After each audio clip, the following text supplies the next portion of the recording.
all out of ball. If you want to be a wise guy, you can do it anywhere. If you want to be a strong man, you can do it anywhere.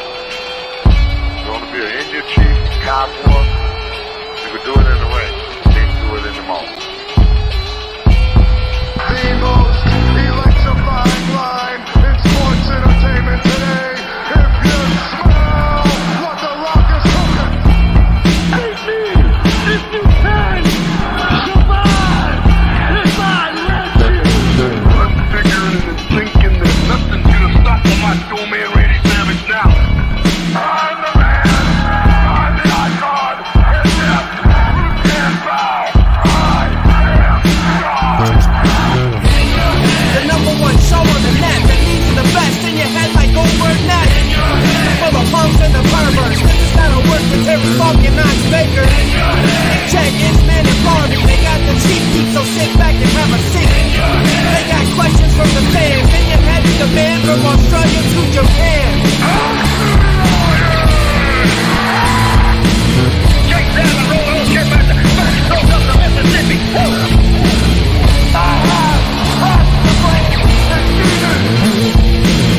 We are bigger, we are faster, and we are all night long.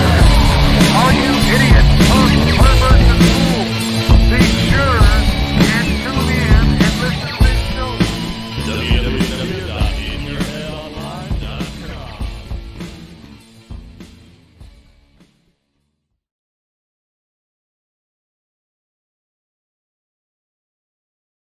Hell yeah! And we are here once again at In Your Head Wrestling Radio. I am the internet icon, the pride of the pilgrims, the most honest man in all the podcasting land.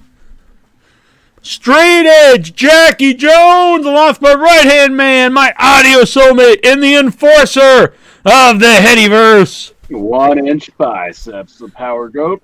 I'm the king of all the marks. I'm the boss, baby. I'm the man who tells you what to do. And right now I'm going to tell you, you need to listen to this entire show. Every bit of it.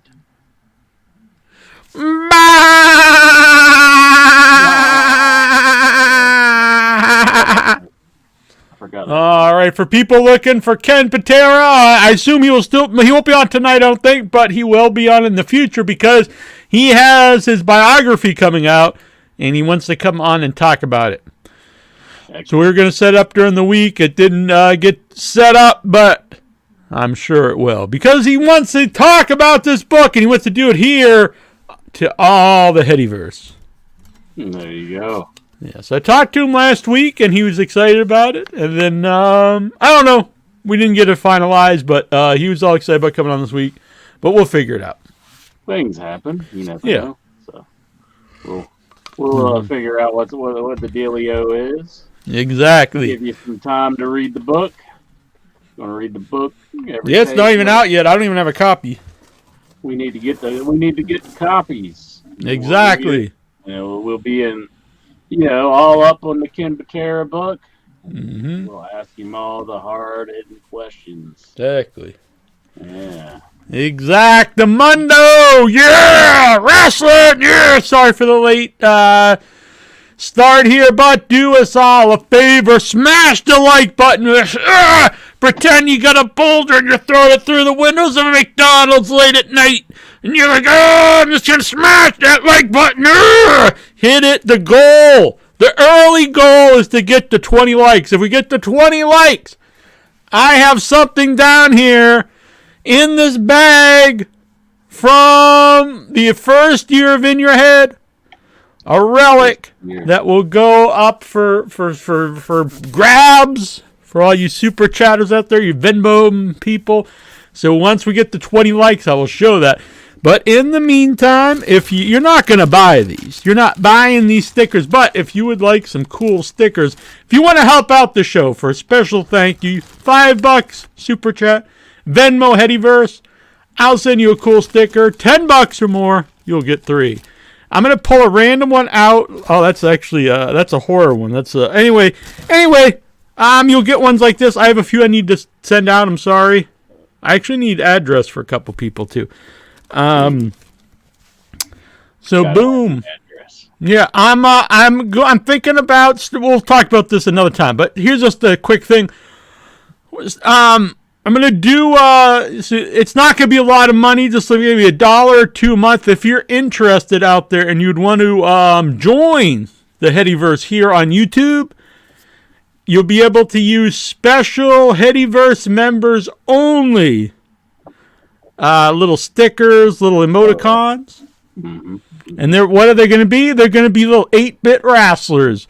Both legends from the Headyverse, from people we've interviewed, and some of the Headyverse members themselves will be little emoticons, little emojis, 8-bit versions, hand-drawn by me.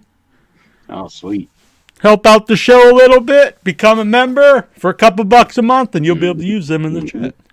I think that's pretty sweet. You're all CM Punk'd out tonight. Mm-hmm. You got the cap on. You got the shirt. Well, you think he's coming tomorrow on Wednesday's Dynamite? Best in the world. Maybe they got the big announcement. What better way? You get the big announcement, new show coming on, then to announce the return of boom, CM Punk. Yeah. Well, Jackie Jones, last week we had an ending to the Don Callis, Kenny Omega friendship. Mm-hmm. Don Callis turned on Kenny Omega. Yeah, it's a big turn. It was. I when he got in the ring, maybe I'm, not all there, but I thought, he's just stopping him from, using the screwdriver. I never expected him to turn on Kenny at that point. Yeah, I thought it was going to come at some point, but sometimes I will say AEW does swerve you on the the turns. Mm-hmm. Sometimes they tease at him and they don't come, and some people get mad about that, but I think that's actually a good way to do storytelling. Yeah. Because if you tease it and it doesn't happen, and it always happens, then people say, it's predictable. If you tease something and it doesn't happen, I mean, it could just be a little bit of ascension. They work through it. But, no, great turn. Now, he didn't kick out of the one-winged angel, but it did not result in a pin. Yeah. So that was big. It was weird. I'm not going to call you. I think you actually had something wrong with the audio you were watching, because you told me during the Christian thing, the crowd was dead. And I remember people being like really heated. So I watched it again. And I was like, oh shit, they're even chanting, fuck you.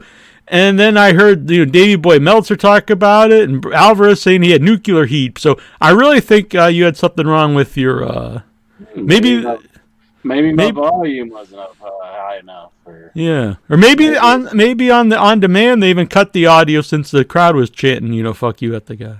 Well, shut the fuck up. Here's what I'm going to chalk it up to, Jack.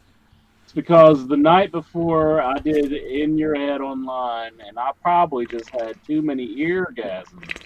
And it was, it maybe hindered my hearing, because I felt like the crowd in Detroit was kind of dead, but you've told me that it was different, so I don't know. Maybe my audio was messed up. I don't know.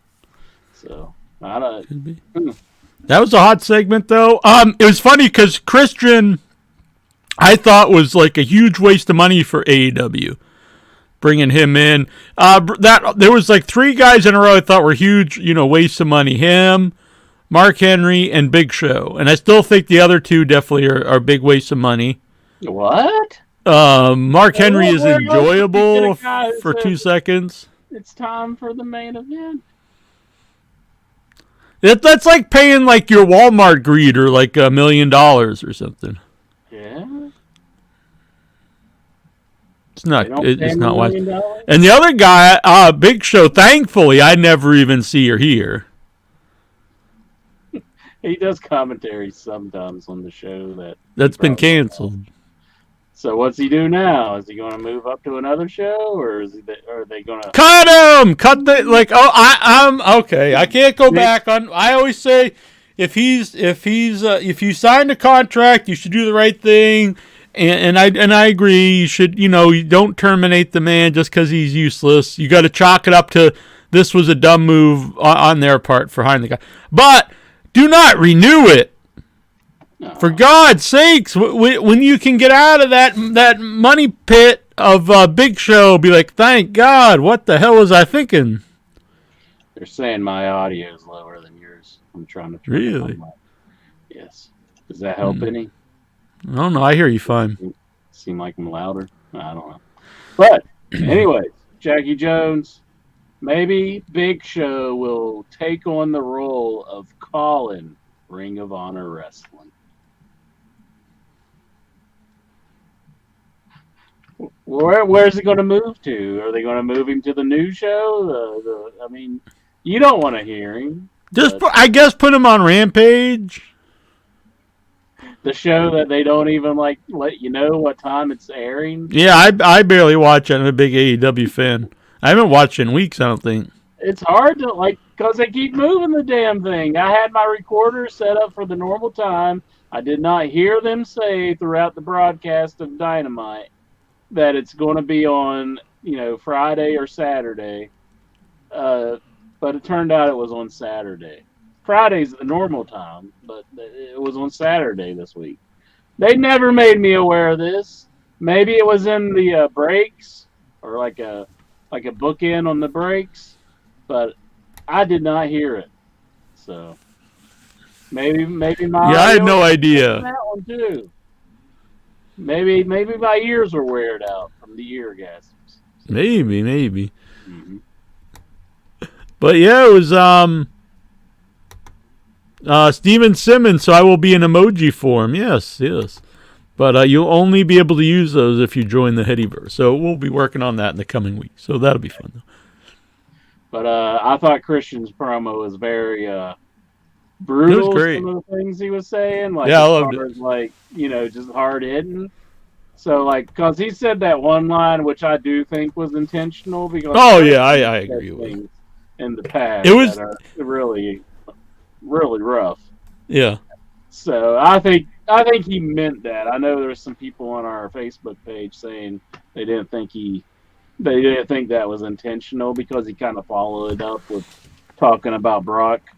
Yeah, well, see, he has that built-in fallback because it's like, this is what I really mean, and the people that know are going to be like, oh, shit. But then you have the built-in excuse like, oh, I really mean this other guy. Yeah, it's a good way to play it off. Yeah. In case it gets too much heat. But yeah, he used but anyway, since he turned heel, I think he's been fantastic. Great, great. Do you like that he wants the match instead of Luchasaurus? At first I wasn't sure, but yeah, I'm into it. I like either way. Luchasaurus as the muscle, the bodyguard for Christian, or Christian as the manager. Either way does work. Mm-hmm. I think it adds some importance to that title that like a veteran like Christian would want it. Yeah. I like that it's being built up, this match. They don't give it to you right away. Mm-hmm. So I like all this. And Christian's just, oh, wow, you it's hard to cheer for him. I mean, he's a dastard. It's great. And I like that he doesn't wrestle a lot. Mm-hmm. So when he does have the match, it's special. I'm really digging this. Luchasaurus, I like with him. I just really think you need to do the name change. I'm glad that they finally went with changing Jungle Boy's name. I'll say this, AEW, I think it's kind of messed up that they had Christian kind of praising Jungle Boy a little bit for the 4 Pillars promo that they did. Mm. He was kind of saying, like, Jungle Boy, and I just thought they just had this heated feud. Yeah, but I disagree with that because Jungle Boy came out, won the feud. So if he said Jungle Boy was nothing, then he'd be saying this nobody beat me. If he put him over, it's saying that a top guy beat him.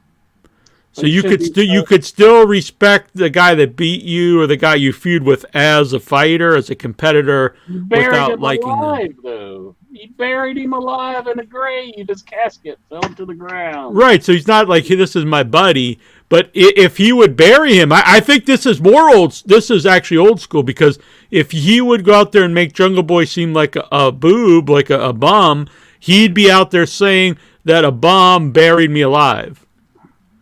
Jackie Jones, but if we had a feud and you threw me into a casket and it dropped to the ground and then you buried me, I don't think I'd say very favorable things about you. But if you came out here and said, I'm a total wimp and a bum, what would you be saying? A total wimp and a bum whooped your ass. But you buried me alive, you asshole. There's two different. You're not thinking the big picture here. I am thinking the big. You would want to say if you had your ass whooped and you were buried alive, wouldn't you want people to know that the person did that's fucking a powerhouse? Otherwise, you're saying anyone could just whoop your ass and bury you alive. I'd probably just throw it off as like, you got lucky, you know. I tripped on. But then neither people's getting over, and he's not even in the Four Pillars match. No, I think he did. I think he did the right thing for many reasons. It puts one of the guys in the company over, puts over the big match, and he's saying someone someone good beat him, as opposed to saying some schmuck beat him. Well, I get what you're saying, but I just don't think it works. I thought having I disagree. Involved with putting over like Jungle Boy, I thought that was not done. If this was real, you would talk to if this was boxing or something, you would talk to boxers who got beat. But so if this was like a veteran boxer, Christian the veteran boxer, they would then do interviews with him about the young guy who beat him in a fight. And like, what do you think his chances are? And he's like, well, I've been in the ring with him, and I know this guy has a whatever. Yeah, I might not like him, but he's a valuable competitor. But another thing, in his Jungle Boy feud, he was like saying bad things about his father, who was deceased. Yeah, but you're confused at two things. Because if he says someone's a good competitor, doesn't mean he likes him personally, and he's gonna go hang out with him and play Parcheesi on the weekends. He could still hate the guy, but just recognize that he's a good competitor. Some people get pretty up and really want to. You're just a poor loser, is what you're saying. Would you not ruin my jokes? Some people really get up, and I think you do a good job on your own. Some people really get into Parcheesi. Forget it. I know. I'm on the Parcheesi League. There you go. Well, anyways, Jackie Jones. Gonna take some time off of podcasting to pursue Parcheesi. It's a pretty competitive world. They're still saying your mic sounds low. Why does it sound low? Maybe you're just bitching out this week. Let me up it. No, I'll turn it to the max. Whoa! Now it's maximum. Yeah, now it's like too loud. He's kind of clipping a little bit. Really? Okay. Well, just like a hair down was all from Max. Just a little. Okay, we're at 190 right now. How's this? Sounds good. You've always sounded good, honestly. So I don't know. Yeah, that's right. I always sound good. I guess I'm just not coming across very well on the stream, but Pepe Petite's saying it. So maybe I should talk softer. Maybe talk softly and carry a big stick if you catch my drift. What are you talking about? Like baseball. So we're up to 11 likes, people. We got to get up to the goal of 20. Now we're down to 10. Someone's like, fuck you guys. Oh no, we're back to 11. Get up to 20 and you guys will see the special prize you could purchase.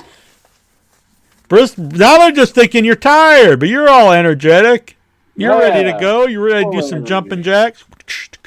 Full of piss and vinegar and all that stuff. I am kind of tired. You're always tired. Yeah, but whatever. Bruce, just pay no attention, would you? Would you? Don't call me out on stuff. Clint Hey. Williams says he likes wrestling. Uh-huh. And Lisa says she wants to come. Damn, she's really loving the show. You'd come. Someone says he is a bum. I'm not really sure. Oh, Clint Williams.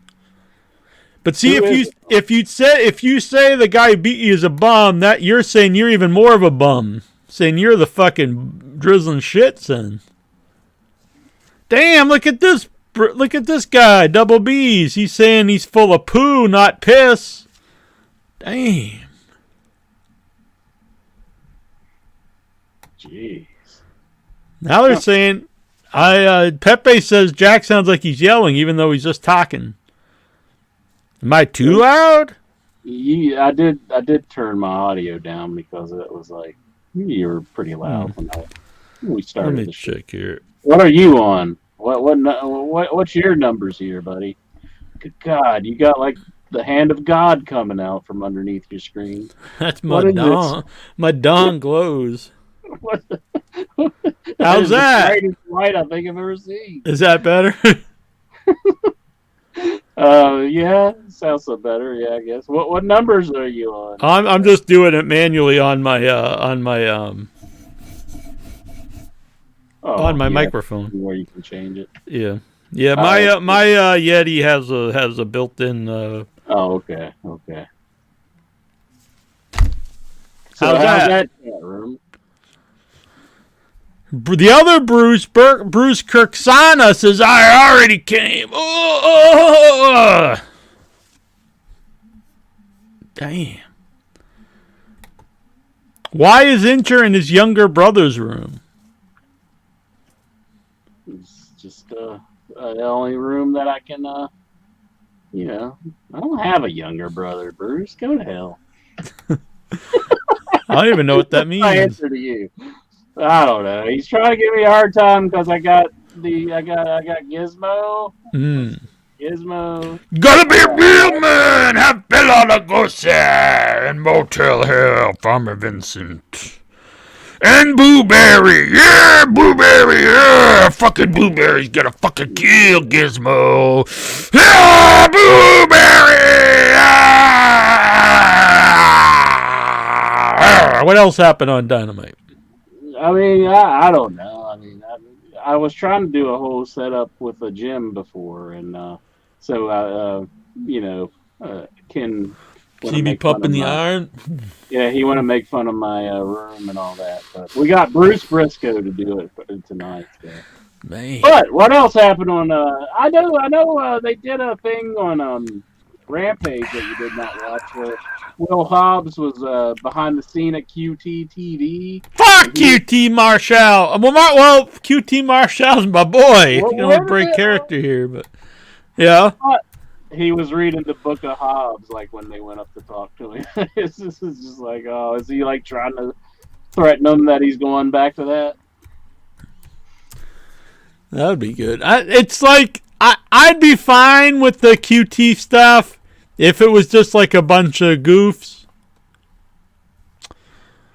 You know what I mean? If it was like not like job guy, but like an underneath group. But then you put Hobbs in there, who they were doing such a good job, like building up and protecting, and then he's stuck in like a jobber like group, in like a goofball group. He doesn't fit in it, even if they were like top guys. It's more like comedy and goofy, and then why is Hobbs there? Yeah. I don't get it. Claudio Castagnoli defeated Ray Phoenix, and that was a good match. Was that on Dynamite? Yeah, I think that was. Yeah, it was on Dynamite. Yeah. Yeah. That set up. Yeah, that was really good. It was kind of a neat stip. They're going to get a tag match. Is it on Ring of Honor, I believe, for the Ring? Yeah, I thought it was pretty interesting. It was like the double Jeopardy, where like whoever won got a shot at like the other person's title. Yeah, I like that. So, I enjoyed that. So I assume it'll be Claudio and Wheeler probably versus. So it sets up something for Ring of Honor for once. So I know like, you don't want to ruin Dynamite, but you do kind of have to plug Ring of Honor, like some. Yeah, it's a weird thing. I don't think they thought it through when he bought. I think he really just thought he would get a TV deal. Then when he didn't, it really made things odd. Yeah, he was like, "Well, I'll be damned. What do I do now? I'll just make Honor Club." So I am a member, and I watched last week's show. It was an improvement. I mean, I enjoyed it. We had some good stuff on it. So. Orange Cassidy, which I honestly I was weirded out by what's his name, Nikhil, because he likes some questionable stuff, but I always think the Orange Cassidy title defense is one of the highlights of the show every week for me, and not just because I'm an Orange Cassidy fan. I really think it's good matches, and he always like. Every week he's starting to get beat down and just kind of comes through at the end, which I think is good long-term storytelling. Where I think his title reign is probably coming up soon, and who will take it from him. Yeah, him and Daniel Garcia. Daniel Garcia was really good in the ring. He's a guy that they were actually doing a good job. Like they were building like him as a character. When they were teasing him leaving Jericho Appreciation Society, and it was kind of cool that he stayed with them. But I think since then he's kind of just kind of meandered around, is just not really Well, it's kind of a direction. That's an example of like you think he's going to go this way, and then he didn't. So he didn't turn on the Jericho Society. So when everybody thought that that's what was going to happen. Yeah, which I thought at that moment it was fine, but it was then they really never did much. Like he still has matches and stuff, but he's not really stuck in storylines or anything anymore. Yeah, he's kind of lost some appeal, but not as bad as like Action Andretti. No, that's a really mind-boggling one, because that wow, you're gonna build a star right out of nowhere. Does he have it? Who knows? We'll see. But then, he's just never on TV again, so it doesn't matter if he could have ran with it or not, because he's not. He didn't get the chance to even try. He's tagging with Dante Martin's brother. And so when he's finally back on TV or whatever, all that momentum's going to be gone. Yeah. If Dante Martin comes back, I sure do hope he does. I'm a big fan. Hope he's having a good recovery. I mean. Oh yeah. Julia Hart, Anna Jay, no holds barred. I was expecting a disaster. I'll say it wasn't a disaster, but it wasn't. It wasn't great. Mm-hmm.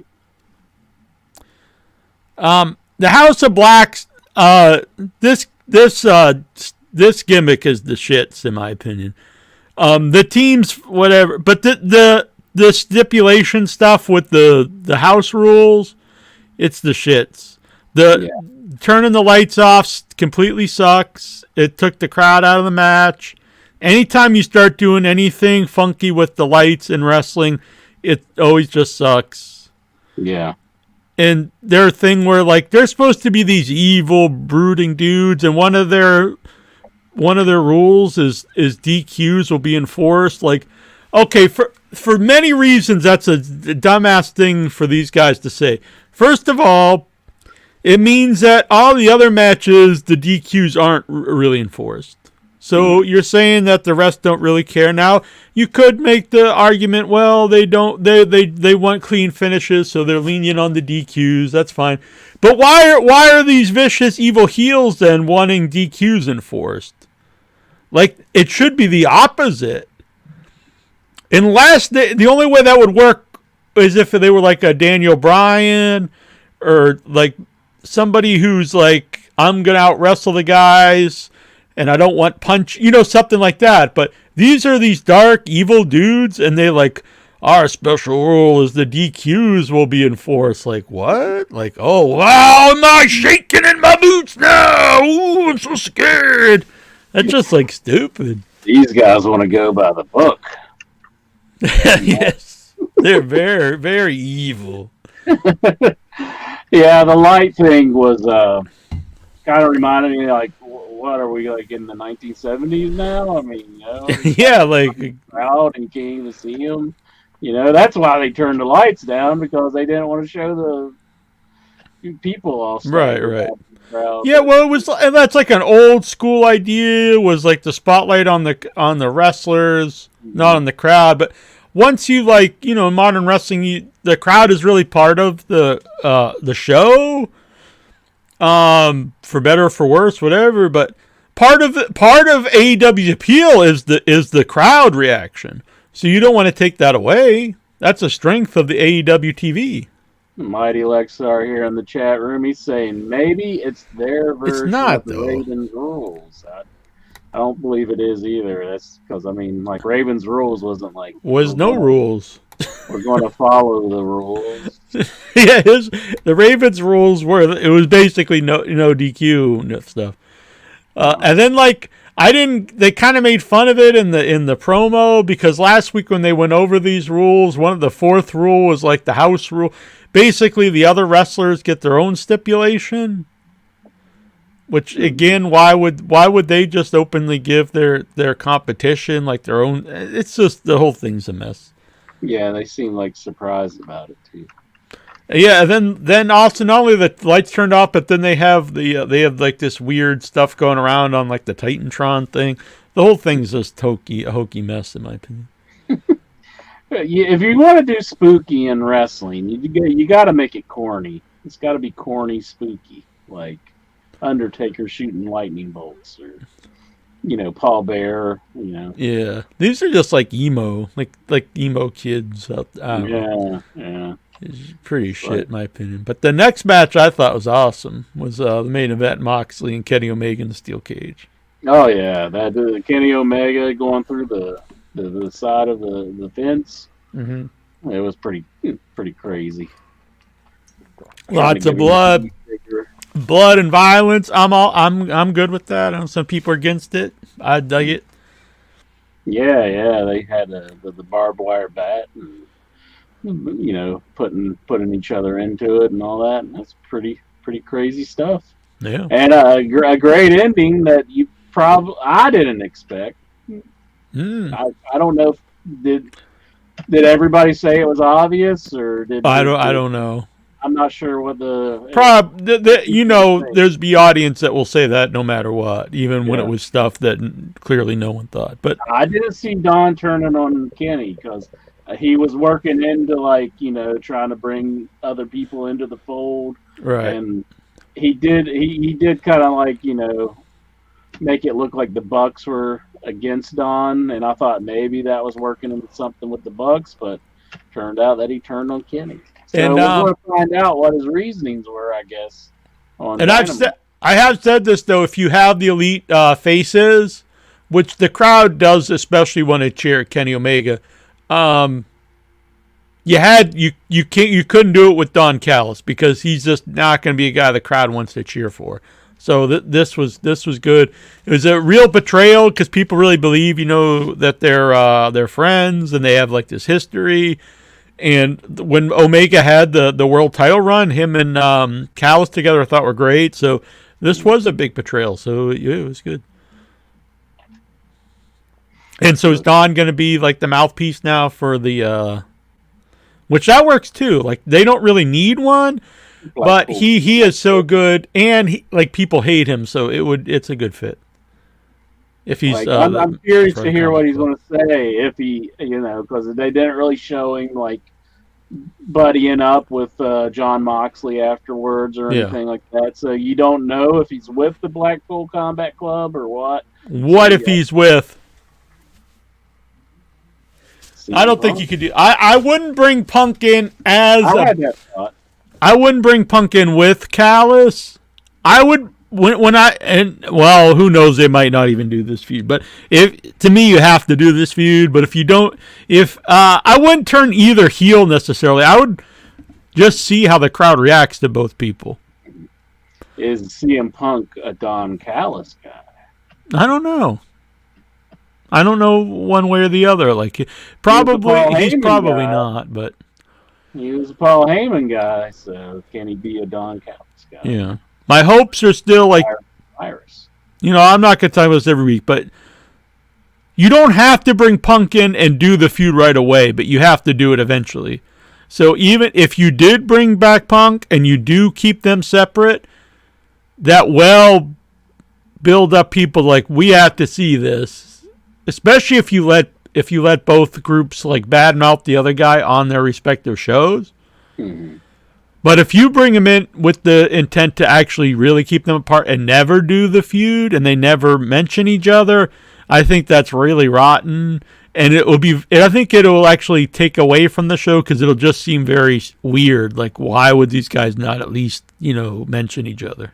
What if they do it that strong red hot push that Vince McMahon is so capable of accomplishing with all of his great angles that he comes up with and executes to his best ability. Like where they just kind of like, they hug it out.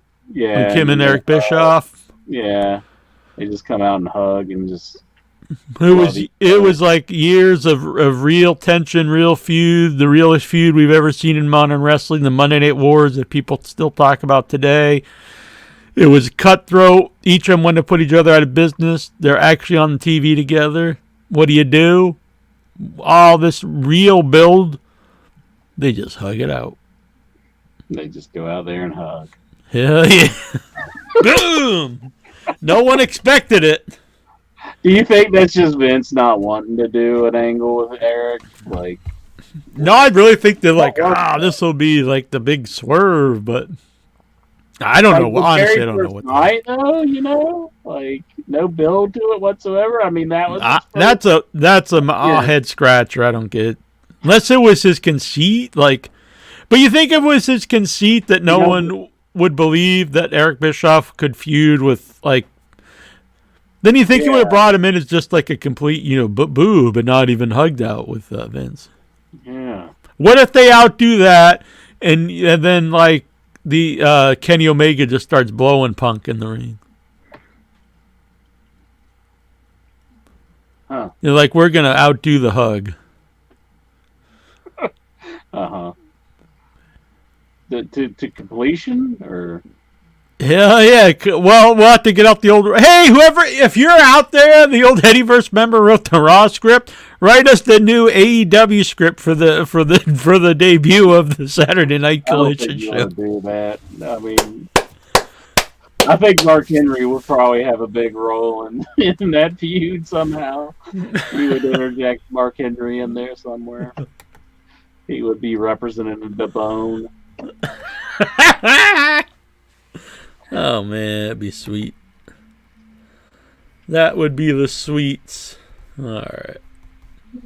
We're not going to, discuss what we're even talking about. Yeah, it's on there. I know Jonathan Jackson read it recently. He was a big fan. Or listened to the show. The clip is on our YouTube. For now. The original clip. For now.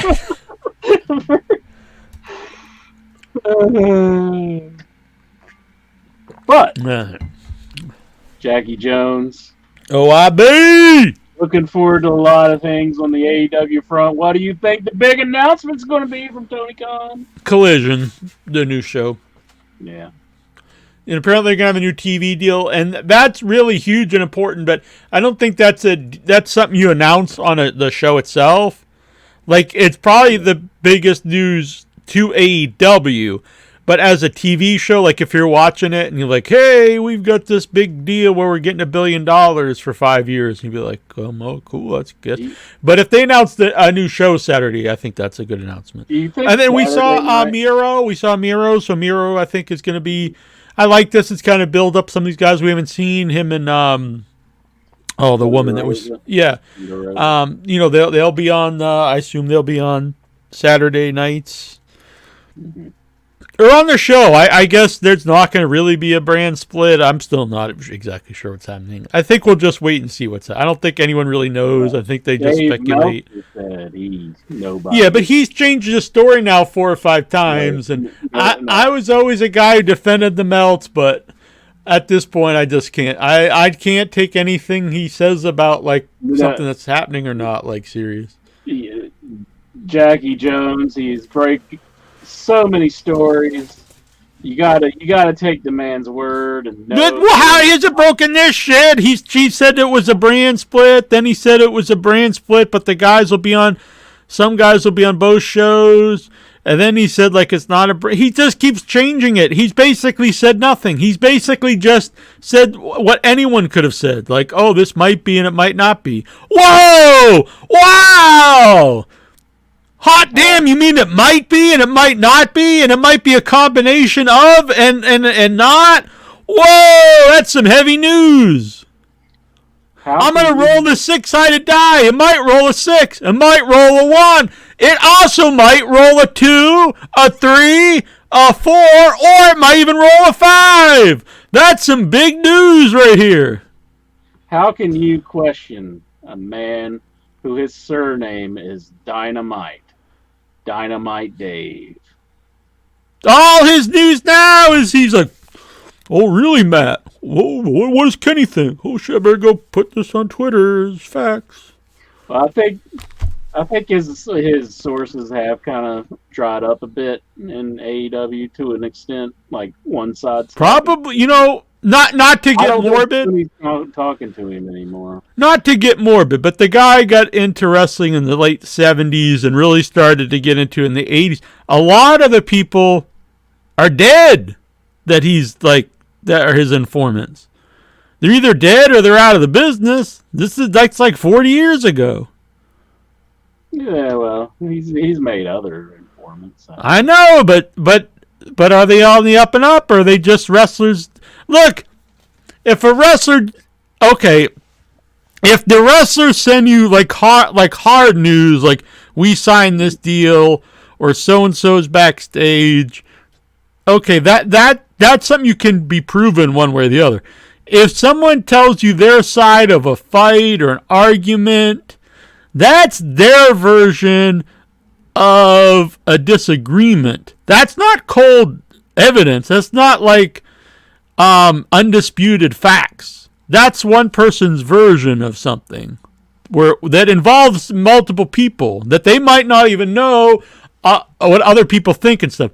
So then when you just take that and you run with that as a story, as, actual facts of some kind, you can't do that. You could say, I heard that this and this and that could be, but if you just run with it, and then you won't even bend the other way, because you listen to Meltzer, and it's always Punk has to apologize, FTR has to apologize, they have to agree to lose matches. It's out of the realm of possibility that any of the elite guys could even fathom the idea of apologizing to Punk or FTR or whoever. That's off the table. That's just out of the realm of possibility. That's something you can't even think of or imagine. How about they all get in a room together like men and all apologize to each other, shake hands, and agree to work and have something that all the fans want to see and will make AEW the most money. That's what they should do. I think the apology should happen, and it should happen in the ring, and then Kenny comes out and he says, I forgive you, and then they hug. No, Kenny can never forgive. Kenny, it's all Punk and FTR must. I don't even know what FTR did. And then the Bucks can come out, and then they'd be like, I forgive you too, and then they hug. And then Vince McMahon would have a tear just rolling down his eye. He's like that. He's like Punk and FTR should get out there and like rim these guys' asses and and then lay down and do the job for them, and then maybe they can come back in. Vic's mad at me now. He says, I don't think Punk needs to apologize for it. I was being silly though. Yeah. That's being silly. I am totally fine with everyone apologizing to each other. They're like, okay, things got out of hand. We got heated. In my opinion, don't do this. Definitely don't do that in front of anybody. That would be the shits. In front of the crowd, you got to play it up to the nth degree that they fucking hate each other because everyone thinks they do. They probably really do. Run with it. Go with it. You can't make people think wrestling's real anymore, but people believe this is real. So then you run with it. It's fallen in your hand. Maybe it was unfortunate how it came about, but you got it now. Run with it. For sure. Probably when Vince was thinking, like, what should we do with the Eric Bischoff feud here? He's like, I really want to go sign some more NDAs. Let's see what we can. We'll just hug Eric, okay? How about that? What if Eric signed an NDA? Yeah. He's like, I got to join the club. And he's like, no, pal, the other side. He's like, whoa. This is all alleged. This is all alleged stuff that Incher told me about. What?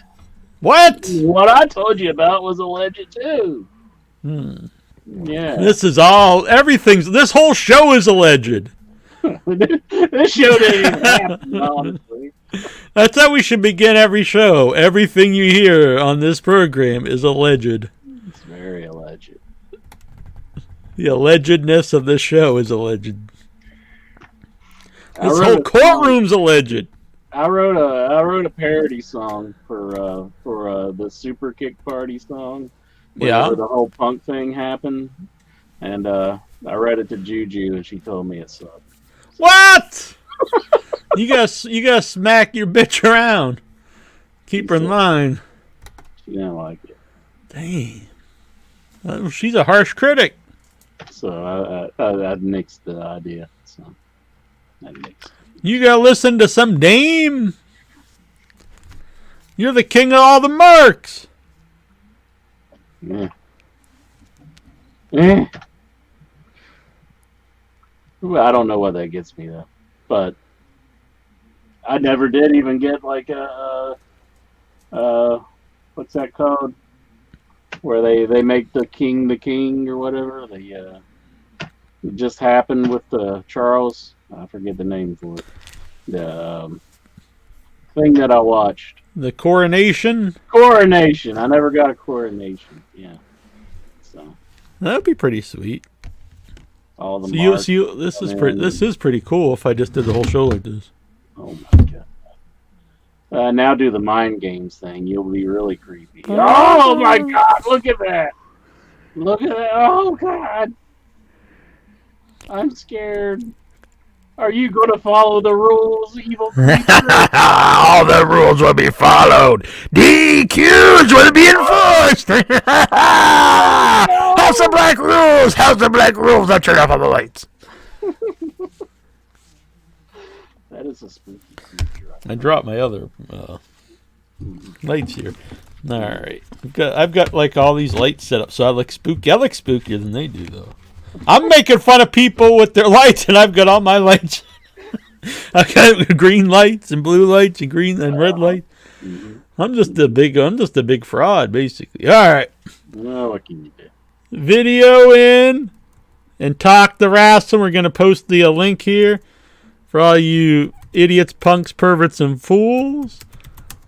I did not watch Raw, but I'm going to say this. I thought on SmackDown. That's a lie already.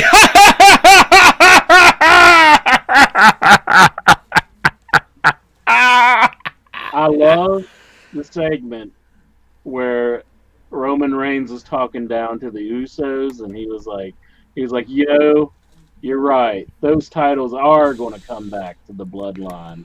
And then Paul Heyman got on the mic and said, it's going to be Roman Reigns, Soul Sikoa, taking on Sammy and Kevin Owens at the Blood Money show. Can you imagine? This country wouldn't even let you into the country. They're like, we'll even allow some women, if they cover up all the hoo-ha and the whoopity-woo, they'll cover themselves in beekeeper suits, they could come in. But not that fucker. He is not allowed in the country. And you're like, no problem. Give us the money, pal. And so for years, he sat at home while they went and wrestled for the Prince. He's in the back beheading, journalists. And then everybody's out there wrestling in front of the fans. And then the guy's like, oh, yeah, you can send that guy in now because he's really popular. And he's like, hell yeah, fuck that. And I'd be like, I'm never wrestling for you. I'm never wrestling for this company. I'm never wrestling for this prince. He wouldn't even allow me in the country. And as soon as he does, he just jumps. He's like, hell yeah, I go wrestle here. It is shocking that Sami Zayn is going to wrestle in Saudi Arabia. I mean, that's what... Grow some balls, Sami Zayn! But I did hear Alvarez say he wrestled a house show there once. So he's wrestled one house show. Probably under a mask. They didn't know who he was. They didn't know his nationality. They didn't know they were supposed to murder him. They probably thought he was like an Irish guy who's right here. But, so... yeah, we're going to see Sammy and Kevin Owens taking on the Bloodline. Well, Roman Reigns and Solo Sikoa. Jeez, I can't say that name tonight. But, and the thing that was beautiful about it was Roman Reigns was like, how are you going to dedicate a match to me and then lose? He was like, telling the Usos this. But then whenever they announced that it was going to be those two taking on the Bloodline, he then said, and he's going to dedicate it to the real Hall of Famers in the family, the Wild Samoans. And I thought, oh, that's great, because he's even given them another jab, saying he's dedicating it to the Wild Samoans. I thought that was really good. Good, and that was a good segment on SmackDown. I think Vic would agree, wouldn't it? It was a good segment. I thought the segment with Asuka and the Green Mist was better, though. Oh, you like the Asuka one, yeah. Yes. She was really riding around on the ground selling the Green Mist for everybody, and her family was in the front row, and Bianca Belair. So it was good stuff. Yeah, and she didn't have the face paint on, and she was kind of played it off that she was going to be cool with Bianca. So. Vic, how you doing tonight, my man? Doing good. You have anything on your mind about the world of professional wrestling? Well, I mean, you touched on the two things I saw this week. Because I'm sorry. I was out of town till Friday, so I missed everything else. Oh, okay. I'm sorry I took your topics. No, it's okay. It happens. But I like that you're a.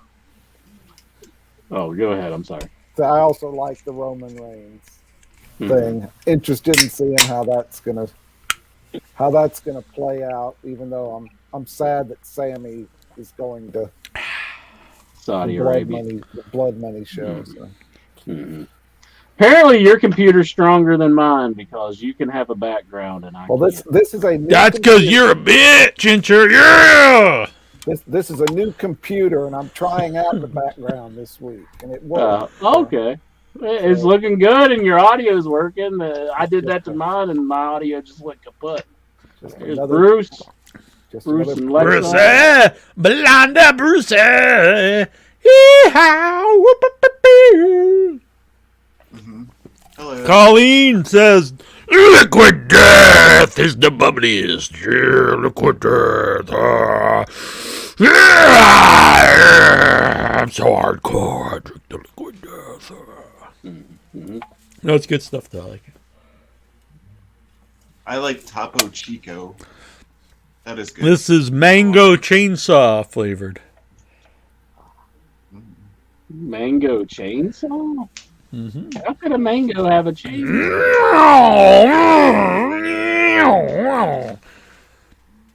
I gotta get the chainsaw out.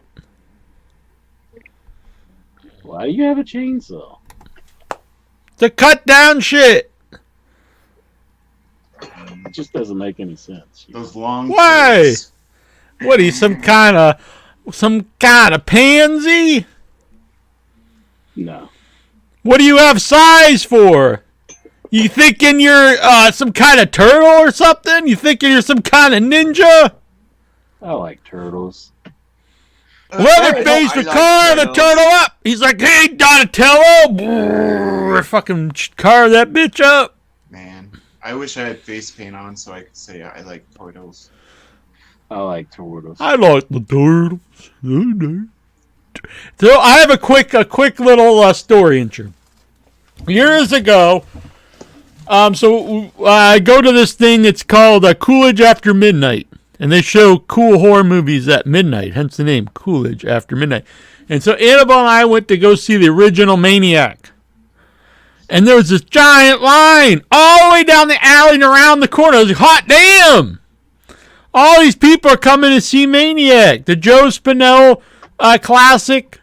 Got fucking scalping. He's got one of the greatest posters, a guy with a woman's head, and he's got a big bulge in his pants. I'm like, hell yeah, I love this. So I saw a guy, and I was like, well, I don't know why that guy's dressed as Jason. He's the wrong movie, but whatever. He's all excited.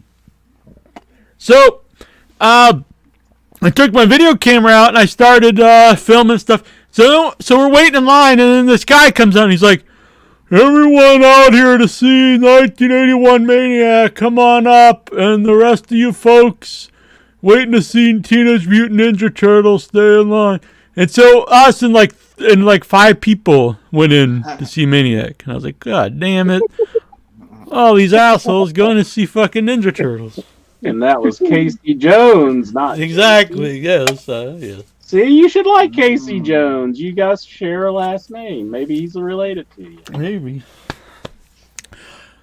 Hey, Lexar's here. Riding that train, high on cocaine.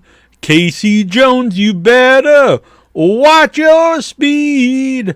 Trouble ahead, trouble behind.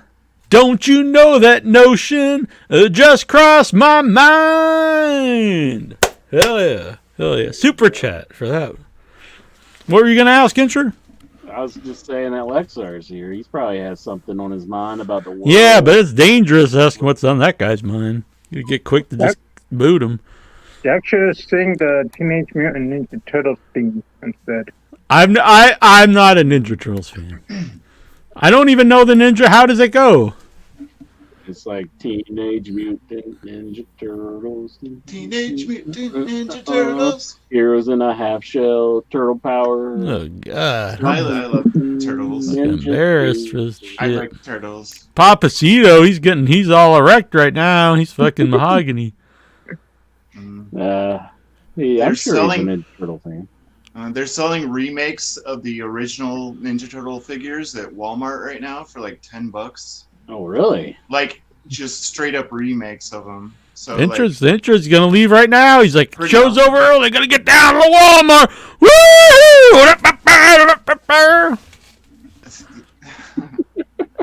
Is that how I go into the Walmart? Exactly. Yeah. Tom, he spelled Savini wrong, but that's fine. Tom Savini's death, the Maniac, was the best. Yeah, that's pretty cool. Get shotgun blast to the face. It's a hard name. I mean, I think you just hit the G accidentally. It's all right. How do you spell it? Savini. Yeah. S. I'm sorry, folks. I didn't see these other guys were online. Got a full house here. Got Gino Bascante and Jonathan Jackson. Man, what's up with Tazo? Did you just invade someone's home? Yes, I did. In fact, like a teleport thing. He's living the high life now. He's in one of those hotels that the mayor of New York City is sending migrants to. So he kind of looks like a migrant. I thought it Nice was. how to turn that political. I thought he kind of looked like Bin Laden. I like that hotel room where Donald Trump got pissed all over. All those Russian hookers. That indie wrestler Bin Laden. Ben Laden. very good, very good. There were no planes on 9/11. No planes at all. It was only CGI. I shouldn't have said nothing. Haram! Harambe? Lexar, do you have anything else on your mind about the world of professional wrestling? Jack might have a. To be fair, 1 year ago, I did play the Teenage Mutant Ninja Turtles video game here in New Bedford. I had never played it before. Me and Annabelle played it, and boom, we beat it. We beat it with we spent $5 and beat the game. Right when they were kicking us out, they would start to like flicker the lights and get the fuck out of here. It's closing, but we beat the game. And you said, "No, I got pizza power. You can't kick me out." And we each had 2 tokens left, so we each kept 1 token. I still have it up in my room. Don't you win? Then I posted, and someone was like, "That'll never be worth nothing." I was like, I didn't keep the token from the arcade thinking it's gonna be worth $1 million. I was like, it'll be worth the memories. Like, what the fuck? I know it's not worth. Like, oh shit, I'm gonna keep this token. It's gonna be worth $500. Yeah, it's the new Bitcoin. Jesus. Dave and Buster's. No, this isn't a chain. It's a cool. It's called Play Arcade in New Bedford. Just one of them. It's a really, really cool place. If you're ever in the New Bedford area, check it out. There's also a really cool toy store next to it, which is owned by a professional wrestler, and that guy's wrestled on SmackDown against Kane back in the day. The guy owns it, and most recently was on AEW. I think it was on Dark or Rampage. But anyway, it's pretty cool. It's a cool place. Hell yeah. Mm-hmm. Oh, there! I saw it, Then there's a Pulp Fiction pinball game coming out. Yeah. Looks pretty sweet.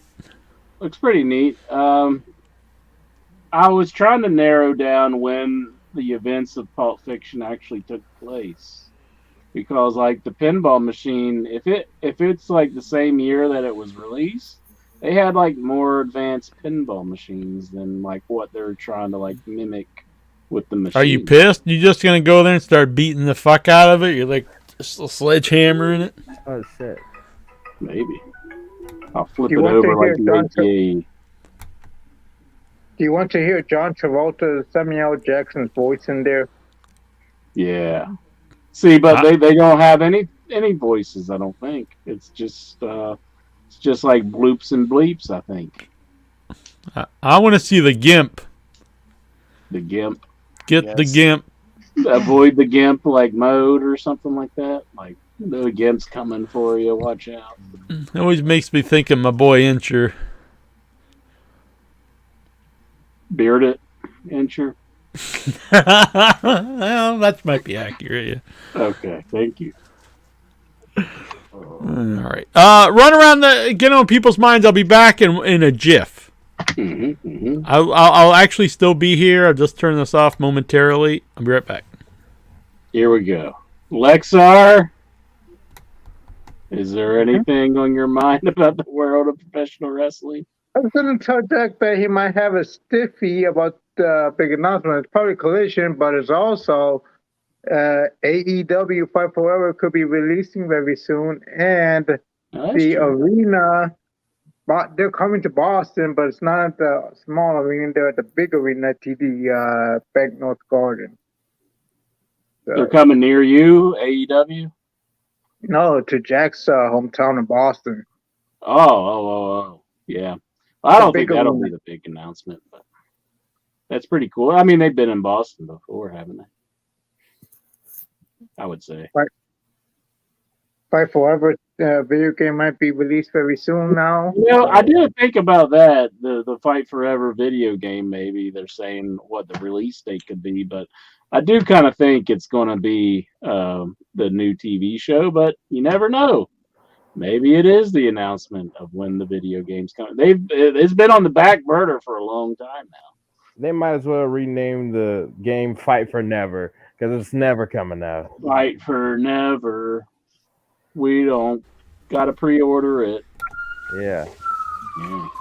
Jack, I talked about AEW Dynamite coming to your hometown, but it's not at the small arena, but the big arena. Yeah, I actually prefer the smaller arena, the Agonist arena. It's easier to get to. I think it's got a better atmosphere. There's not a bad seat in the building. But I'm still going to be going either way. I mean, good for them. They're going to the TK Arena, whatever. It used to be a Boston Garden. The Tony Khan Arena. He bought it. Everything's got to have some shit ass name now. The Garden will always be the Garden. Well, actually, that's not true because the original Boston Garden's not there anymore. But they give him Madison Square Garden. He's thinking about the Silver Dome. Silver Dome's gone, I think, isn't it? Yeah, what if they rename the Madison Square Garden? What would they rename it? Well, the actual building has changed. I mean, but I don't think they would rename Madison Square Garden. The Amazon Fulfillment Arena. Yeah, some shit like that. Oh, man. Like the Hillbilly Hot Dog Arena. Oh yeah. New computers. So. Yeah, like Tampa. The Subway Stadium. Multiplex. Hello, Faith. Hey. You gotta get rid of this in your head logo. It's like covering up your face here. How are y'all doing? I'm good. Here, Inter was pulling out his weapon, so I got my chainsaw. Oh, nice. I'm gonna take Inter out. I'd take my sty. Just like block it. I don't know if that'll work. Look at that, Inter. Chainsaw. You go to start it for everybody right here on the show? No, it's actually an electric chainsaw, so it's actually not plugged in at the moment. Oh. Okay. What's that Inter has? That looks pretty Hi. cool. Yeah, he thinks he's Michelangelo. Raphael. Whatever, fucking nerds over here. Raphael. Jeez. He's the wisecracking, like. No, Raphael was like the angry one, wasn't he? Yeah. I think he's Ralph Macchio. From the movies. They changed him in the cartoon to the movies. That's right. Yeah, Jack. they gave him a gun. They gave him a gun. I don't think that's... Ninjas don't have guns! Because even in the Sega one, they made it where, like, nobody was hit with a weapon. Like, Michelangelo was, like, hitting people with sausages and stuff. Turtle he never actually hit anybody with a gunshot. I remember me and Intra had a sausage fight at FanFest. Jack. Don't talk like that with mixed company here, Intra. I didn't even say anything. I just said Jack. So what's on your mind, Faith? I don't know. Dad said that y'all were on live, and I was like, "Oh, I'll come say hey." Well, that's nice. It's good to see you again. Yeah. You like his wall background that he has now? I do. Yeah. All in all, it's just another brick in the wall, isn't it? That's Dad right there. A stone wall. Yeah. I don't know if that's a compliment or not. Here we go. I like this. They should rename... What if they rename the Madison Square Garden the Jackie Jones Arena? New Yorkers will be pissed. I think they'd be throwing babies in the air. Is there like some businessman named Jackie Jones somewhere or something? Let's get Bruce out of here. Oh, shit. This guy. Let's mute him. Put him in timeout. Taza the Greek, he'd love it, wouldn't you, Taza? If there was a Jackie Jones arena, you'd be down there. You'd be praying to it. I would be sacrificing babies, right? Whoa. Underneath by the train, where the train lets you out. Nice. Yeah, something like that. He's pulling abortions. What the fuck, Todd? Let's keep it, civil. It would be here. really cool if Jack, if they renamed the Madison Square Garden, then maybe you would get in your head like a show going where we could all beat the shit out of each other, basically. Like a fight club? No, like an event, an actual event where we maybe draw like 20 people, and hell yeah. So we'd have shoot fights. Yeah, in the bathroom. You could write a card. I think you could write a pretty good card. I think the top of the card would be like Jack versus Incher or something like that. Dang. Yeah. Oh yeah. You mean you want me squash an Incher for the main event? In a blue cage or Maybe 2 cages. Jack. The double cage. That would be interesting. So we start in like the little boy's blue cage, and we're like it's like romper room, and then the final fall is in the steel cage. I don't know if Madison. Where I grind Incher's head like cabbage into the. Actually, now that I think about it, I don't think MSG could hold Jack's big fucking head, basically. Damn, that's right. I was gonna say big something else. It would take place inside the new Penn Station. You know, actually, Tazo's looking like. Are you trying to become the new Briscoe brother? I'm not trying anything. I'm not trying to be anything. If he would lose a tooth, he'd look like the Briscoe there. I'm just here to talk wrestling. Bruce Briscoe. He looked just like Bruce Briscoe. No, he does look like Gino Bisconte. I don't know who the fuck that is. Someone said Fidel Castro. That I could see that actually. Yeah, why doesn't everyone just show their fucking face? Like, I think we kind of are, aren't we? Everybody, everybody. What the hell? Other people. All the poop talkers. Yeah. There you go, Tazo. Now these are all real men and real women here, and all you pansy asses who just on your keyboards going, meh, meh, meh, meh, meh, meh. You're just a bunch of bitches. At least Tazo, he might be batshit crazy, but he's here and he's showing his real face, not his real background. But he's, or maybe that is his home. I don't know. Yeah, show your real faces. What the hell's wrong with you, Pansy? Play some songs on the piano. It looks like the Brian Pillman house in that, like the Stone Cold Brian Pillman thing.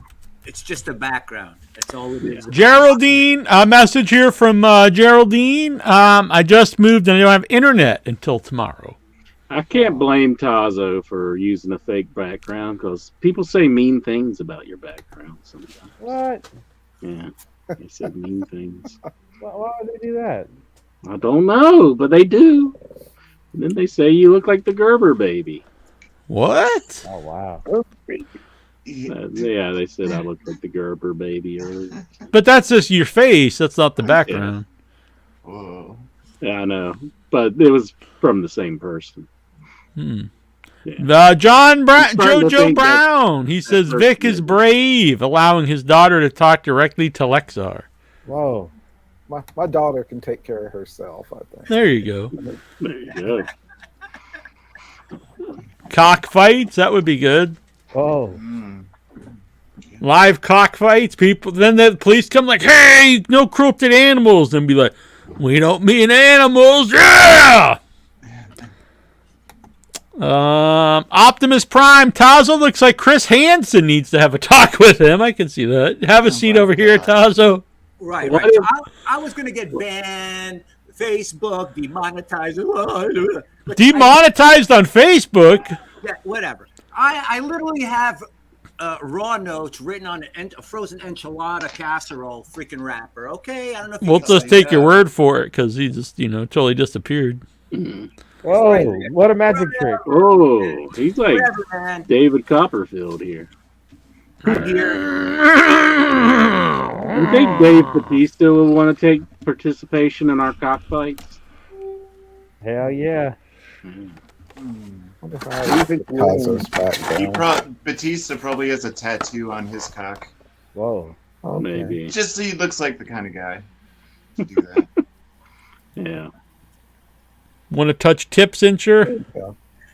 Nah, I like the ball better. You think it's the tattoos like in the shape of like his Guardian of the Galaxy character? Oh man, their default. That's hilarious. Everyone can be in the same room. Hand.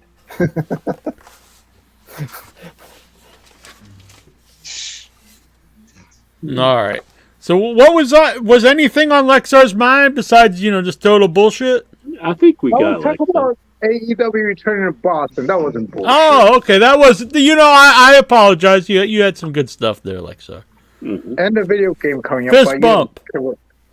No, I actually you can I'm gonna buy it on the What do they call it? The flippity doo FEMA man? The fuel or the what do you call the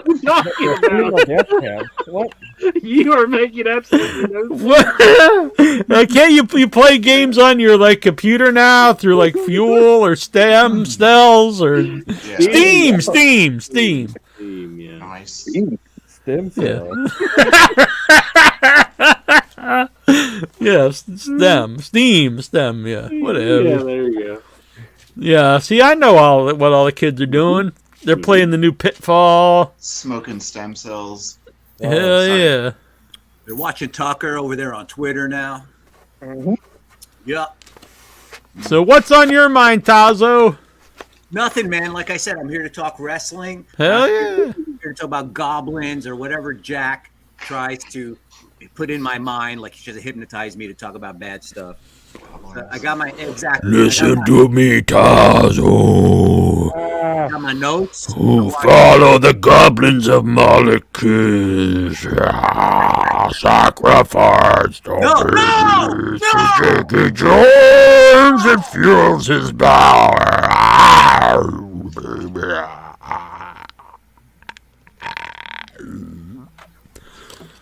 What's on your mind, Jonathan Jackson?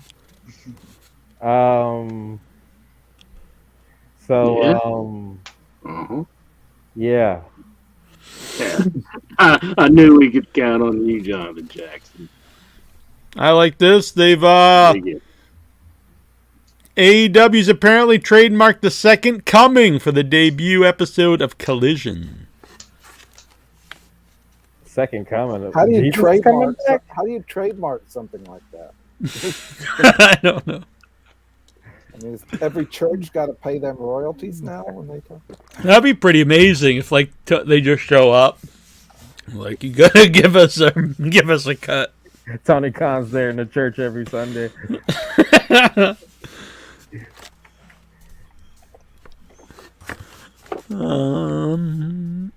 Let's see, Bruce. What's on your mind? Not much. I've just been trying to keep up with wrestling and working a lot, stuff like that. I don't know. Yes. Trying to. I like the blonde hair.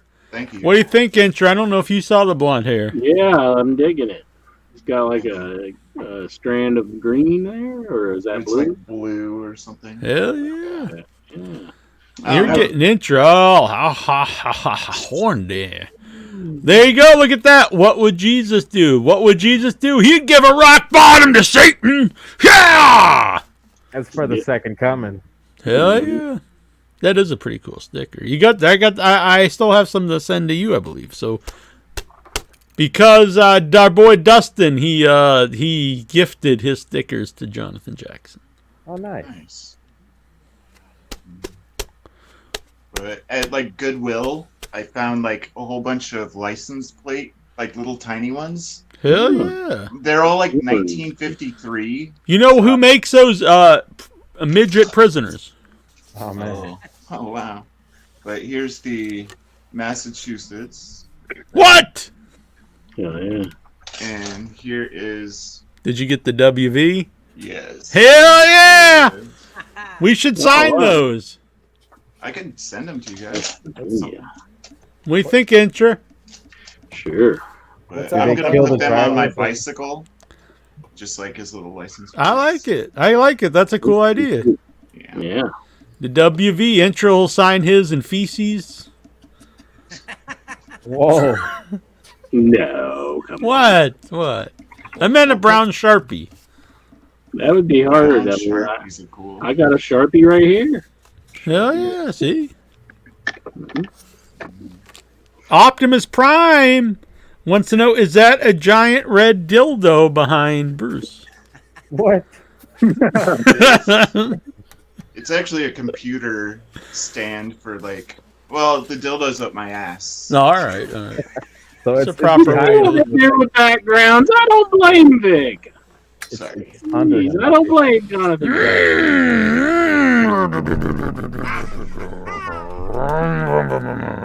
I did get a Bugs Bunny like Oh, yeah? stuffed animals. So it's Man, what's up, Doc? yeah. I'm gonna go put my chainsaw away. What's on your mind, Vic? I think we started with me. Yeah, we started with. Oh, okay. I thought. Time for Well, what's on your Stevie mind again? Raw report.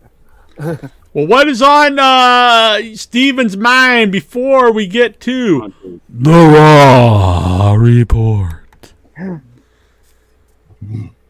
Well, I had some health issues today. Whoa, I hope they're all right. Spent the day at the hospital.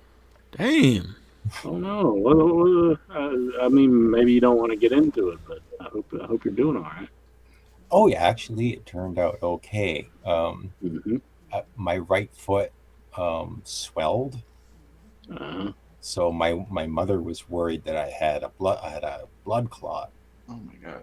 So I went to the hospital. They did ultrasounds and all kinds of tests, and long and short of it is I don't have a blood clot. It's just a bacterial infection. No. Yeah. I hope you're doing all right. I'm on antibiotics, and hopefully it'll clear up. Damn. He's still showing up for the Raw report, even though he was hospitalized today. Damn, now that's a trooper. Dedication. Shoot, I would have canceled. I would have said. Yeah, but you'd cancel like, oh, I'm sorry, Jack. My root beer wasn't too tasty today. I can't do the show. Yeah. I mean, you gotta have the root beer to be tasty before you can work up the will. I bought a pack of jelly beans and there wasn't no buttered popcorn in that bitch. I ain't doing the fucking show tonight. My sarsaparilla. But Stephen Butler, the man faced death in the eyes. He looked at it. It looked back at him. And he's still here to do the Raw report. And he gave it the middle finger with his foot. Yeah. Gave it the Stone Cold Stunner. He gave the middle finger He first. fucked death up, Incher.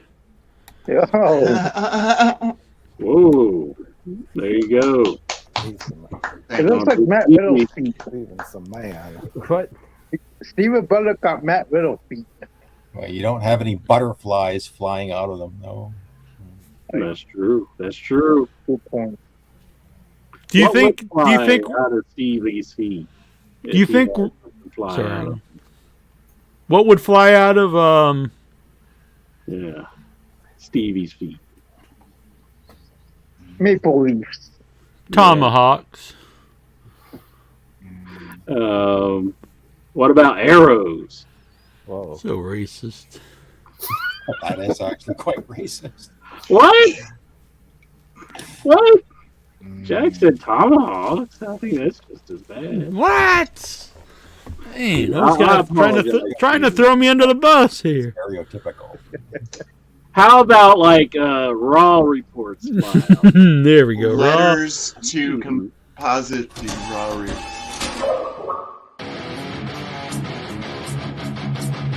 Wait a minute. And we, after our 2 hours, a 2-hour wait, let's get to the Raw report. No fucking Incher.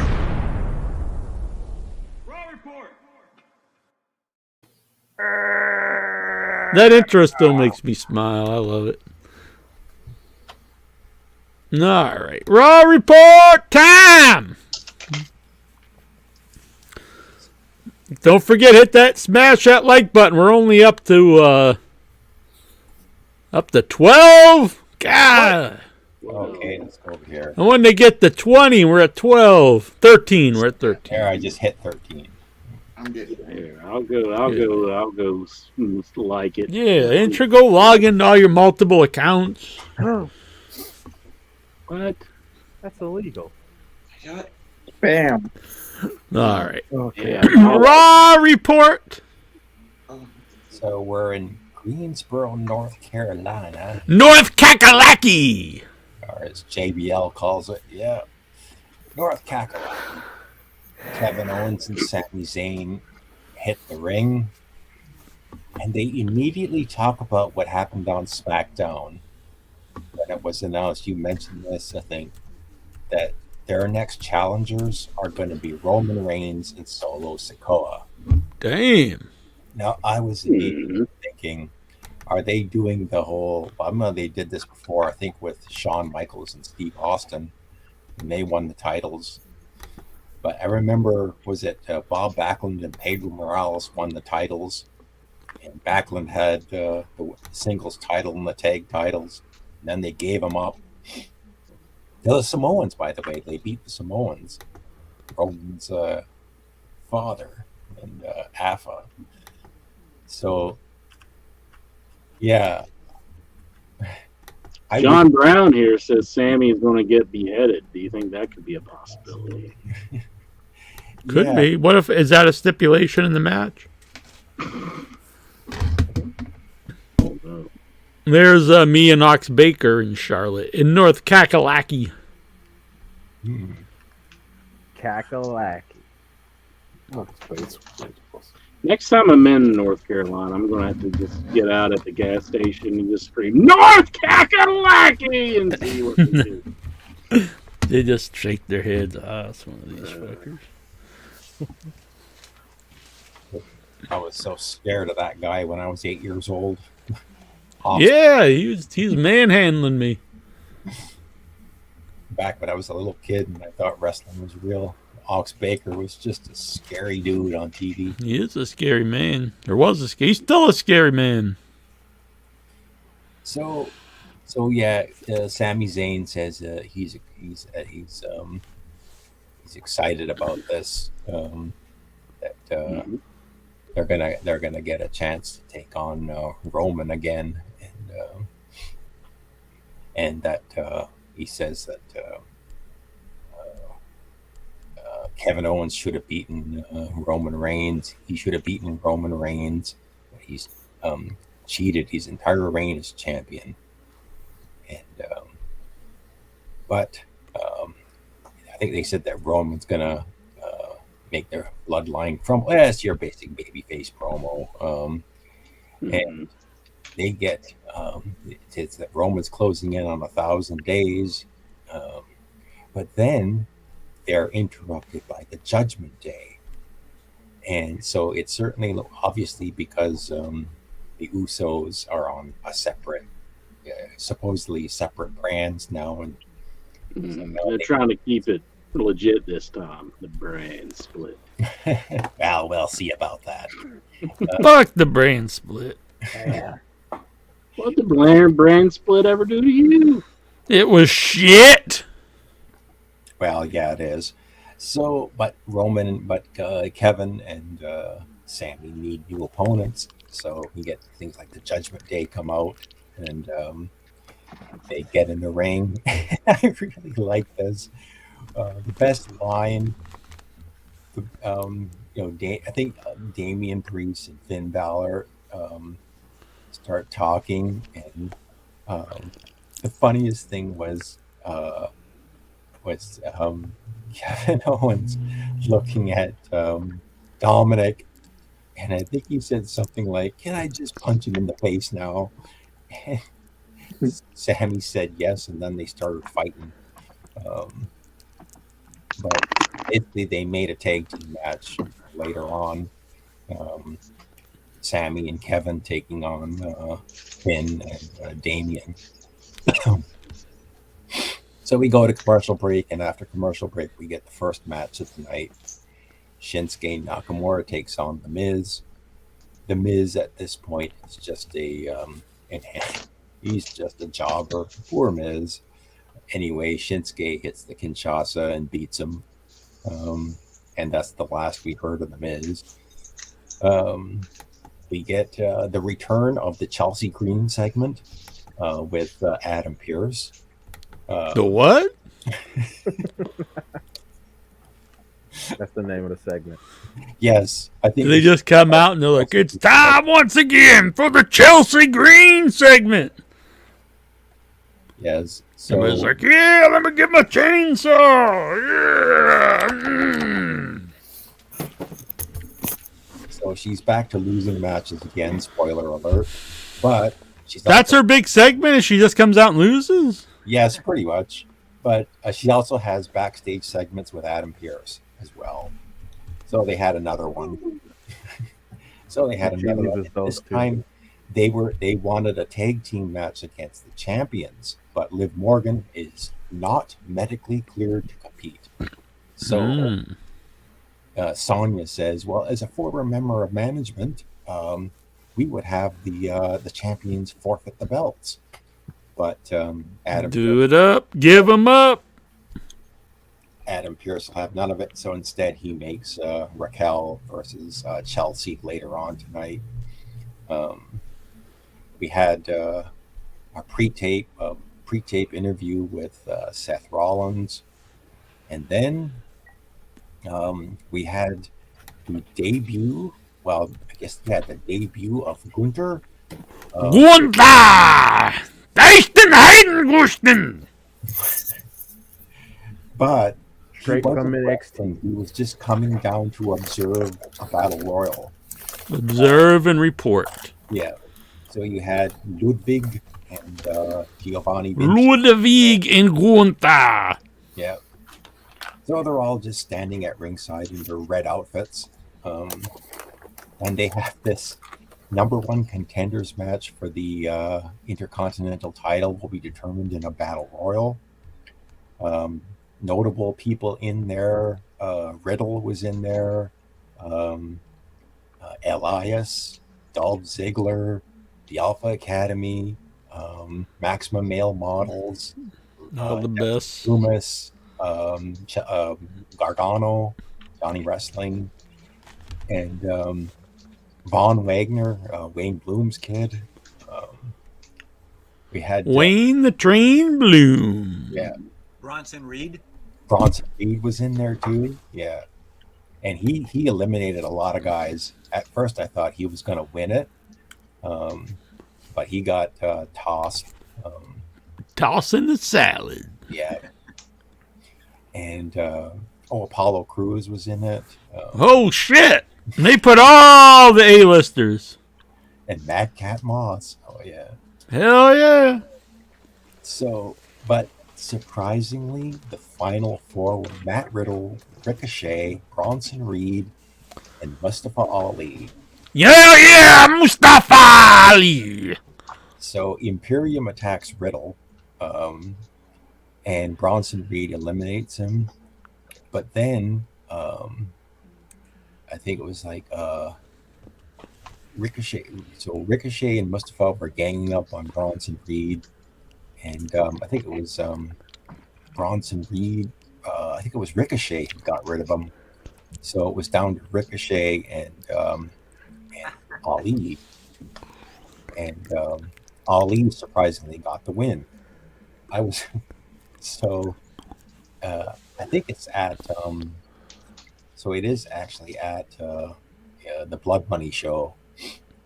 They're gonna get Gunther will defend Mustafa Ali, and Ali is gonna get his ass kicked royally. That's a hell of a match. Gunther versus Mustafa Ali. That doesn't sound very good. No. He's going to get squashed like a bug. Where was Mansoor? Yeah. Mansoor were in that match. Yeah. But they got tossed. So next up we get he was carving up Dave Meltzer for the Prince. Soon to come. He was hacking him up into 7 suitcases. So next up, we get a live interview, or a live promo from in-ring promo from Becky Lynch. She just comes out and talks. I better hope that the Prince never starts doing that, like coming after American podcasters who talk bad about his shows. Yeah. That'd be bad. That'd be bad. Just don't accept the invitation. I know. I'd be How like, much money? I would tell him. I warned Incher to, stay away. Stop talking bad about these shows. I try to talk him out of it. How much money would it take for him to buy In Your Head? No money on the planet is enough to buy In Your Head. So when they buy the moon, then will they be able to? They're gonna trade me the moon. Oh no, you send the money on the planet, so when they buy the moon, they colonize it. Then they're gonna get all that green cheese. Yeah. Wait a minute, you're not a part of this crazy society, are you? You crazy? I watched this fella on the internet. I saw Tazo was sharing out these videos of this dude talking about the Green Cheese Society, and I normally think I don't know about this Tazo stuff, but this guy's making some sense.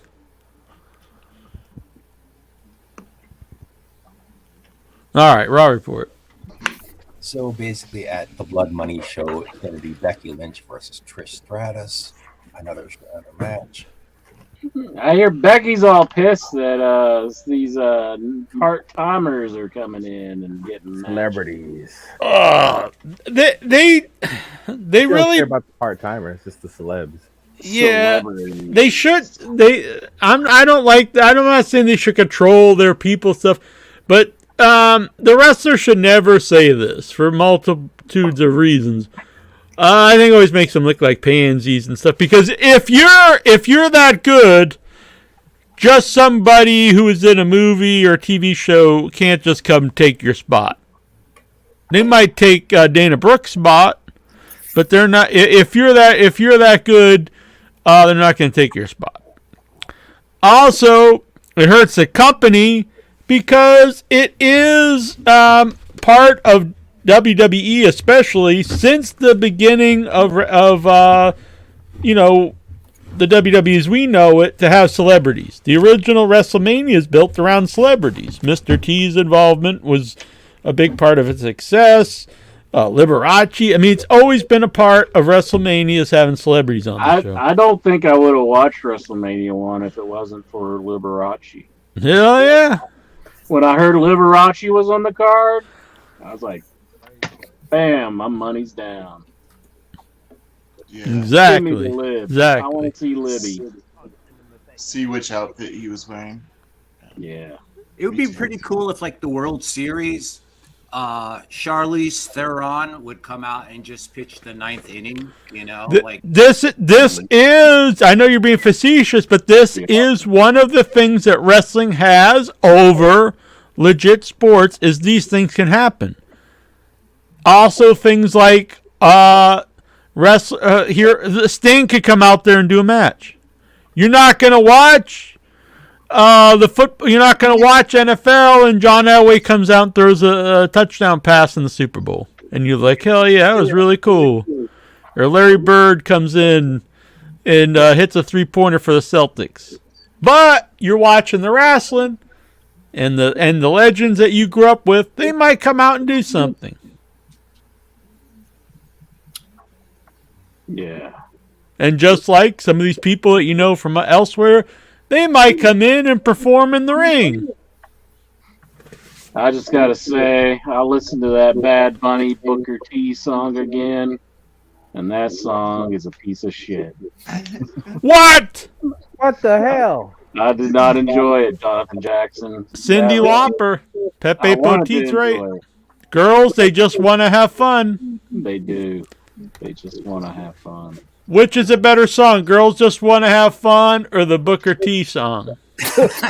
Jack. Just want to have fun. With hands down, no doubt in my voice, it is Girls Just Want to Have Fun. Wow. Yeah, girls just want to have. That's what they really want. Yeah. I like Weird Al's Girls Just Want to Have Lunch. That's a good. Oh, I don't know that one.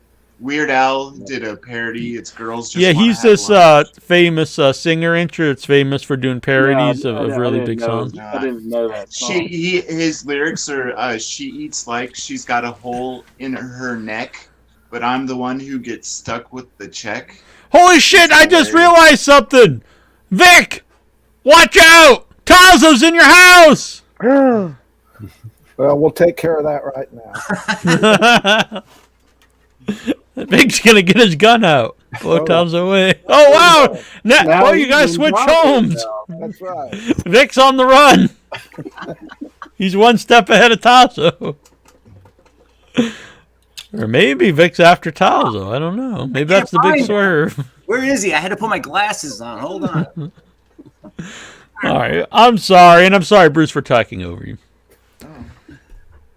All right. Now it's time once again. We're getting back to the Raw Report.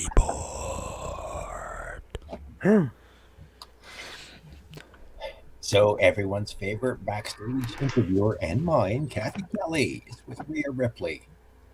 And she's talking about Natty Neidhart, saying you should stay in your own lane, Natty. And surprise, surprise, Natty just shows up out of the blue.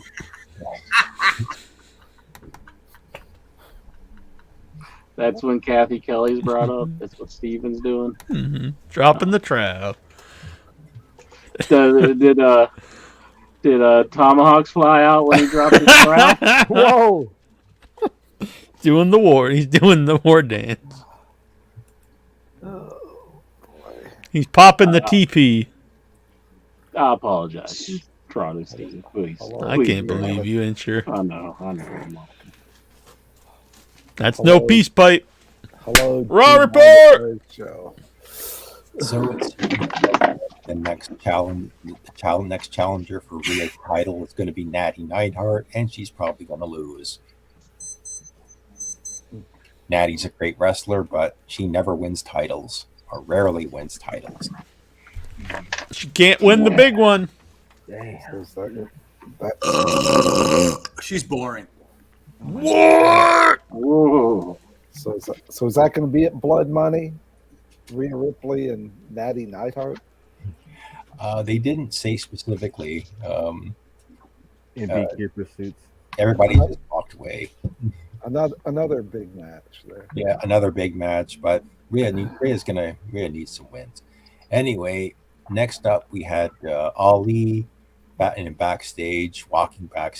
I think he was with the Alpha Academy, and then he bumps into Imperium, and Gunther basically says, "Congratulations, but I feel sorry for you." And so, yeah, I feel sorry for Ali too. This beating is going to be fabulous. Okay, so we had a rematch. Dominic Mysterio took on Xavier Woods. Last week, Dominic beat Xavier, and this week he beat him again.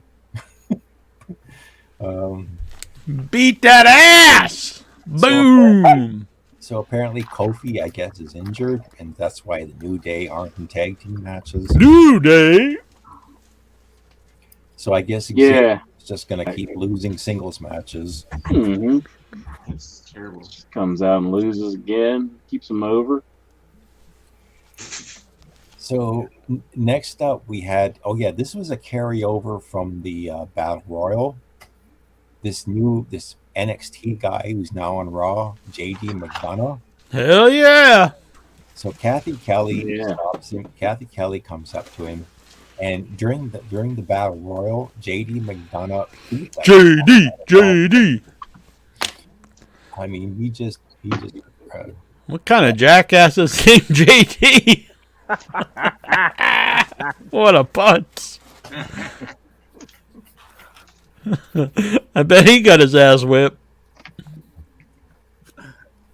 Ain't no way JD's gonna win a fight. What? Piece of crap. Jackie Jones. So what did JD do? So during the battle, cry like a bitch.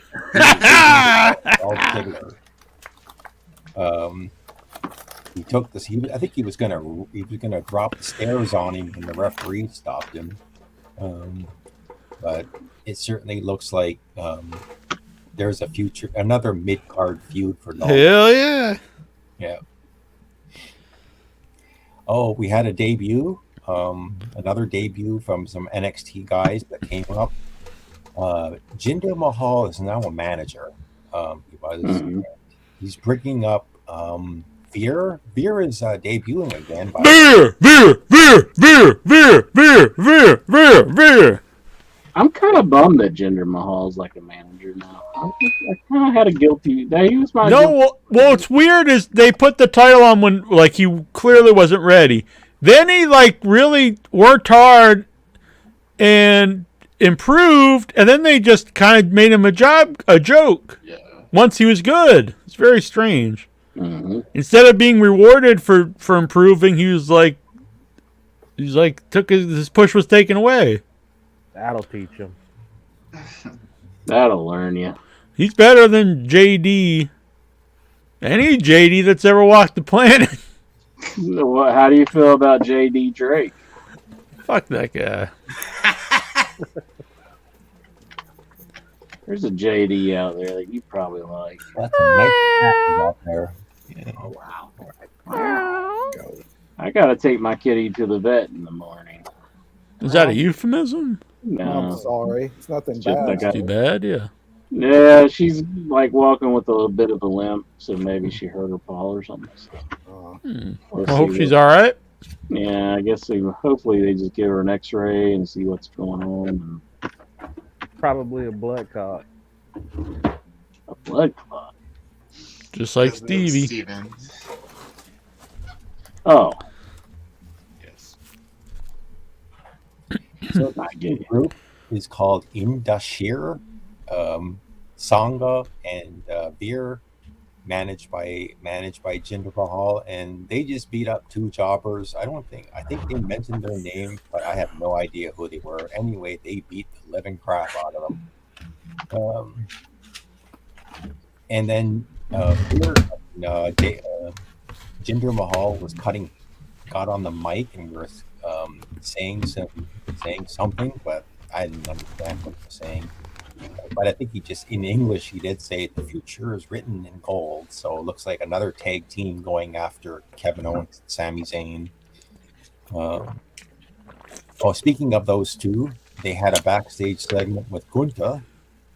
I will not tolerate disrespect, says Gunther. So Kevin Owens says, well, we've got a fight this week, but next week we'll take on you guys. So next week, Kevin Owens and Sami Zayn and a mystery partner will take on Imperium. Beat that ass.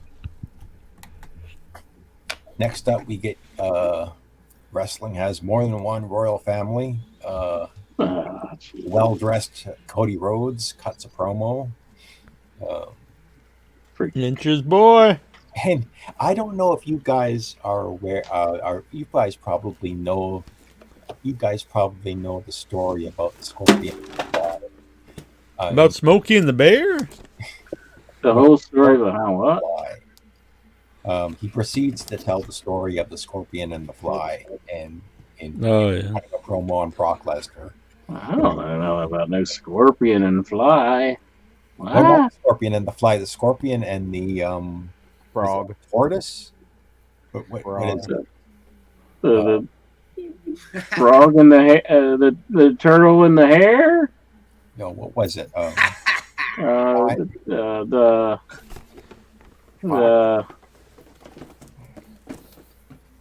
Mr. Frog and Mr. Toad? The Scorpion and the Frog. Scorpion and the Frog? I think Scorpion I'm sorry. Just ruined everybody's ears. You got a school bell there? I mean, what can I say? Yeah, no, it's a famous parable or whatever you want to call it. Yeah, the Scorpion and Lexar. Oh wait. Exactly. That is kind of it's like Jack and the Lexar. Like I give him a shot and then he screws me over and I'm like, why'd you do that? And he's like, I'm Lexar, you knew it was gonna happen. I'm like, I guess you're right. Anyway, it was just it's in Brock Lesnar's nature to hunt, and the long and short of it is that Cody Rhodes has accepted Brock Lesnar's challenge for Night of Champions. So we're gonna get Brock Lesnar versus Cody Rhodes at Night of Champions. Really heavily. I hope the Prince mistakes Cody Rhodes for Sami Zayn. Oh man. Yeah. So next up, we got Raquel Rodriguez showing off her back and her beautiful. Hell yeah! Get some Rodriguez back. Who? Like, who cares about her freaking back? Show me that Nobody back. cares He's looking about at her back when he's turning her back to the camera. What the- that does not happen when I see her Let's back. get that back. Oh, it's like, what the hell? When you're searching on your on the Pornhub and the Red Hub and all, do you ever enter up like the hottest back videos? The Grub Hub. No, I don't do that.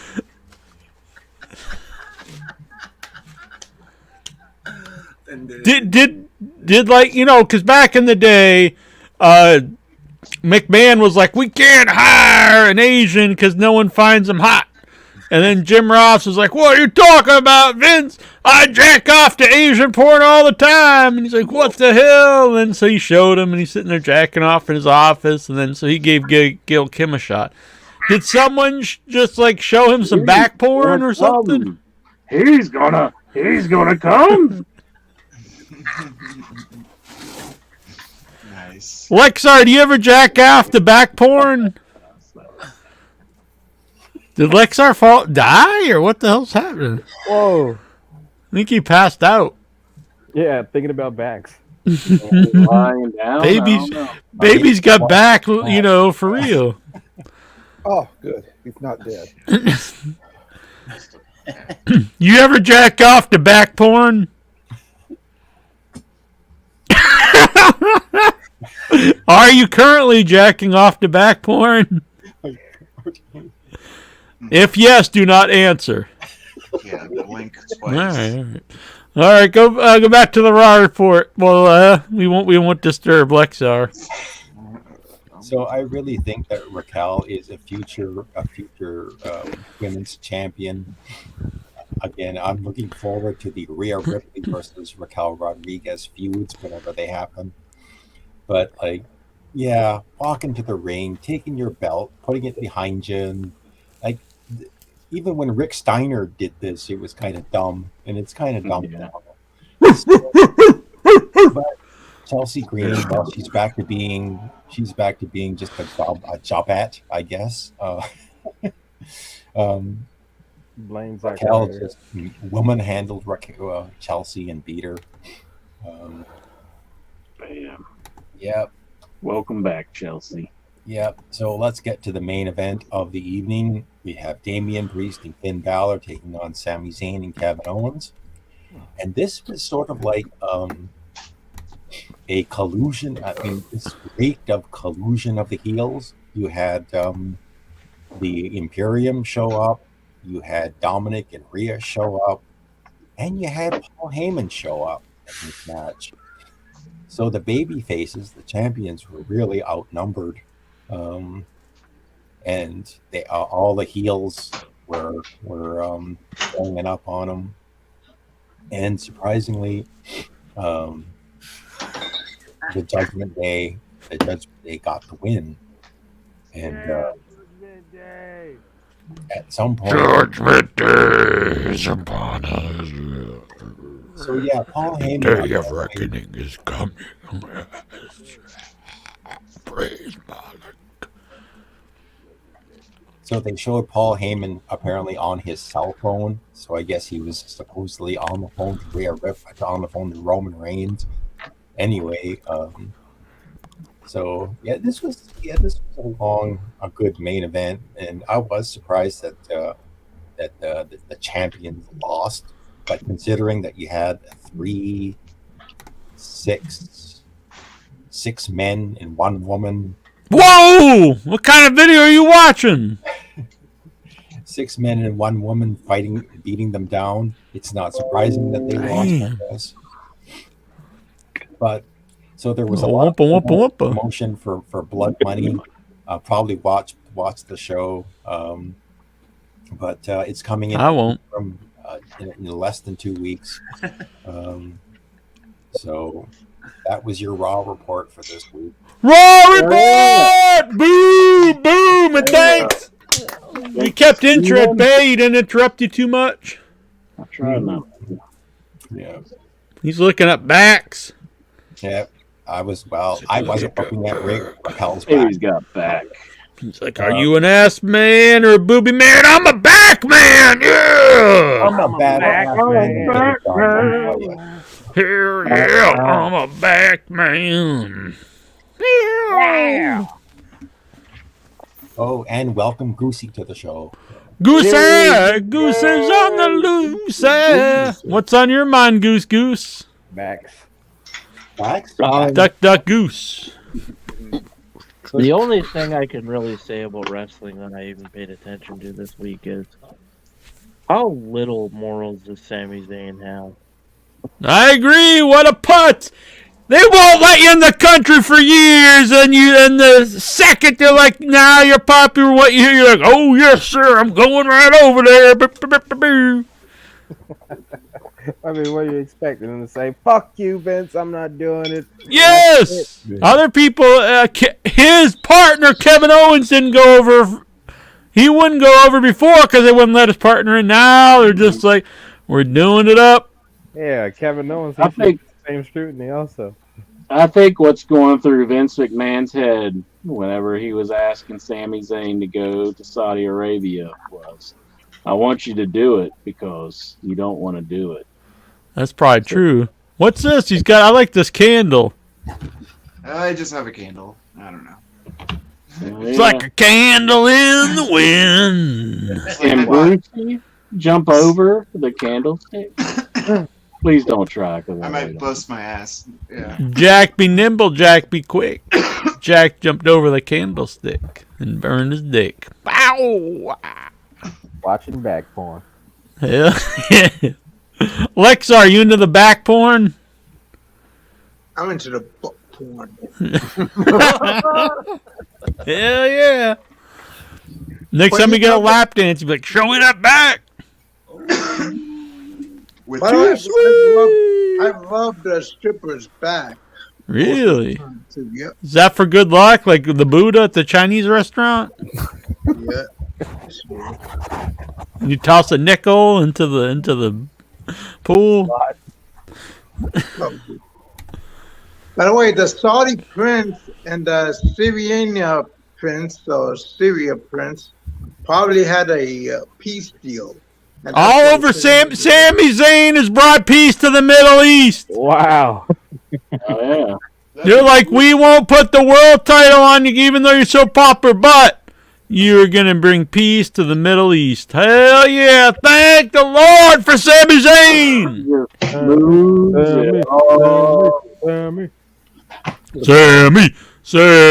Sammy. Pound the like button. Pound it. Pound the like button. Subscribe. Share it out. Send in your super chats or Venmo Headyverse. $5 will send you a sticker. $10 will send you 3 stickers. It'll be a good time. You can also, I did not know this till recently, but Humberto out there, he's a good man. He subscribes monthly to the Spotify, which I wasn't aware you could even do this. So he sends his hard-earned money every month. Man. I'm not sure how long he's been doing this, but that's very good. Thank you, Humberto. Whoa. And I'll listen to your podcast at work on Spotify. I didn't know it was on there. Yes. It's the last several are on Spotify, video and audio format. Oh, sweet. Nice. All right, Inchman. Anything else before we get to the questions? What is on the goose's mind? Besides, he already said, I believe. Yeah, I actually have one left, but yeah. Yeah, it's just that Pepe Petit says he. Sorry. After all these years, Sami Zayn stands on this. Cucking it up to the prince, Incher. Damn shame. Mm-hmm. Pepe Petit dropping loads on the back. Do you think the prince even knows like Sami Zayn's on the card, or do you think probably he's popular now? Yeah. Maybe Sammy will be the old El Generico and wear a mask. You know, that's a good idea. They will know it's him. That's true. It's very possible. Lexar, if you could be a manager, right, and you could pick any two wrestlers in the world that are alive and currently wrestling, who would you pick to manage? JD. No, not JD. Matt Tremont. Yeah, him and the Mega Butcher. Let's see. No, Mega Butcher already has a manager. He already has Effie. Nope, not Effie. Don't let Jack. Like Jack is like Charles Manson, man. He's gonna fuck with your brain. Like Charles Manson. He's gonna have Charles Manson. You know what? I'll say this about Charles Manson: a very charismatic man. Right, exactly. Yeah, They also of they said the course. same thing about this other guy in Germany back in the day. But anyway, You can't deny it. just tell me, Lexar. Just give me two people that you would love to manage today on the indie on any level. Any level. Let's see. I probably will manage Tremont. Although I had no clue how to manage him. But and as for the main roster, I had this person on. I was eyeing this person. What the hell did you just say? Completely underrated. Completely misunderstood. Das Boot or Hoodfoot or whatever his name is. No. Why It's on the WWE roster. You let Jack into your head, Lexar. Stop it. Stop it right now. Stop it. Hell yeah. Stop it. You let Jack into your head. What? Matt Tremont and Hoodfoot. That would be a hell of a team. That's not a bad team, man. That's the type But of team that I could see. I would actually manage Baron Corbin. Baron Corbin! What? Maybe give him some direction or something. Whoa! What the fuck? Lexar, are you out of your frickin' mind? Baron Corbin? Yeah, the worst wrestler. I'm gonna make some money off of this guy. Him or Dolph Ziggler? Whoa, interesting. He's putting some thought into this. I like this. These are guys that need a little help to get to the next step. JBL, you couldn't do it, bitch, but Lexar, our boy, can do it. I can get Bobby Roode. All right. Yeah, him too. He's injured now. He had Glorious. I love him. I would definitely like to see Lexar and JBL do something together. What? Maybe. Like have him get bullied and No, go to Germany. in a shower or something? Who would you manage, Tazo? Oh, I would manage Willow Nightingale and Athena. There you go. All right. That's actually good. I like Willow Nightingale. As a tag team. You probably expect me to shit on that, but that's a good answer. No, Incher, are you sleeping? The hell you doing, bitch? Who the hell are you gonna manage? Wake up and manage. Wake up and manage. I'm gonna manage my man right here, Big Bad Bob. Whoa. Yeah. There we Big go. Bad Bob. I love it. I'm gonna be, his mouthpiece. God help him. Why'd you have to say mouth? Let's hear a promo intro. Big Bad Bob. He's gonna be wrestling Matt Tremont. What's The going Big on? Bad Bob. He's heard all that you said about him, and he said, "Fuck you, Matt Tremont." Big You Bad motherfucker. Bob. He's gonna come in there and They're gonna be wrestling in a barbed wire number 2 pencil board match. he's gonna twist your nipples and What? and step on the top of your foot and yeah, do all that. Yeah, a mouthpiece. Yeah, that's good. Yeah. Boy, the crowd's going down. Yeah. Who would you manage, Goosey? I would manage. That is a good question. Luchasaurus.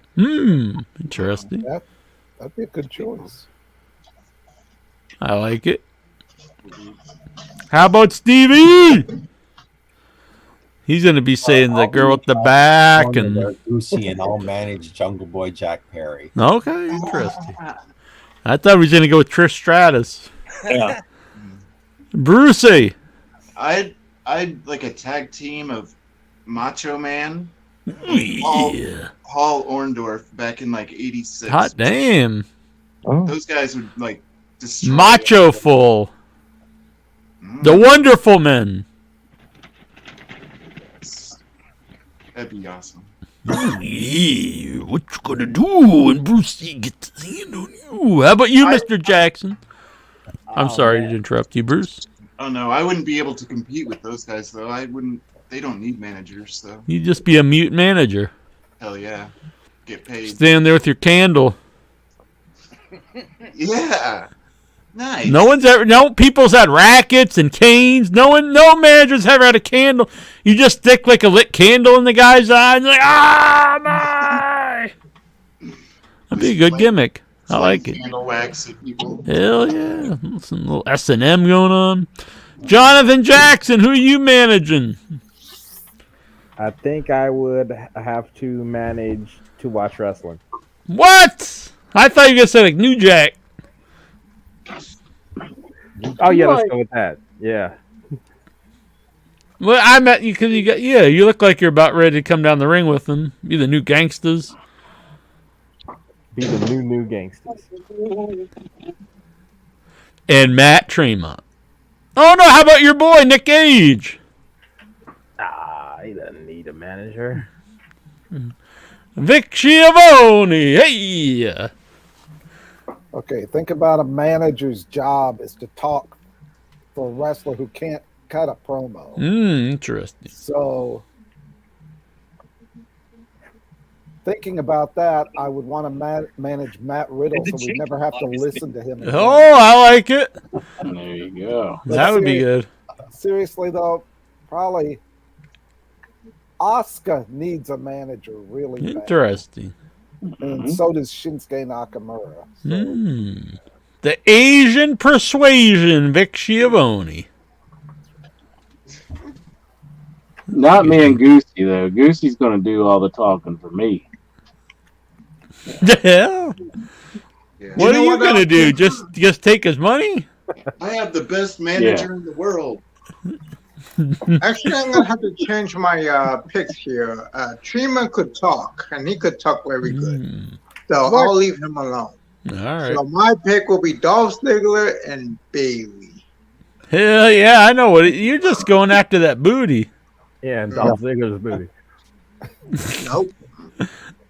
You'd be cutting a promo between those ass cheeks. Also, I want to change my pick too. I'll have to say Sami Zayn because he made peace in the Middle East. Hell yeah, that's very true. Very true. It's a good pick. Good pick. I'm gonna be managing Rock and Roll Buck Zumhoff. Oh. Is he out of prison? If I can rehabilitate him, I'd be the greatest manager ever. Oh God. I don't know. I mean, Chris Benoit might be. All right, let's see.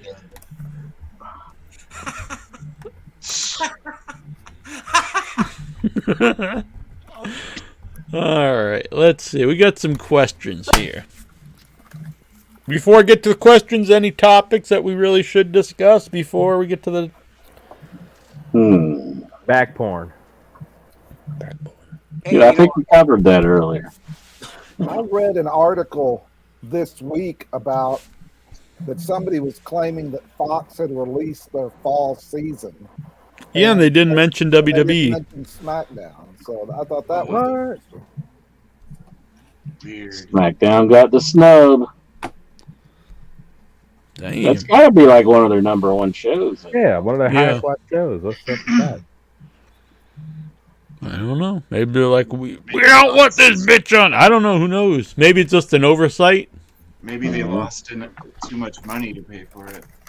Maybe they don't want to be associated with old Vince and the True. Maybe Fox had to sign old dirty Vince.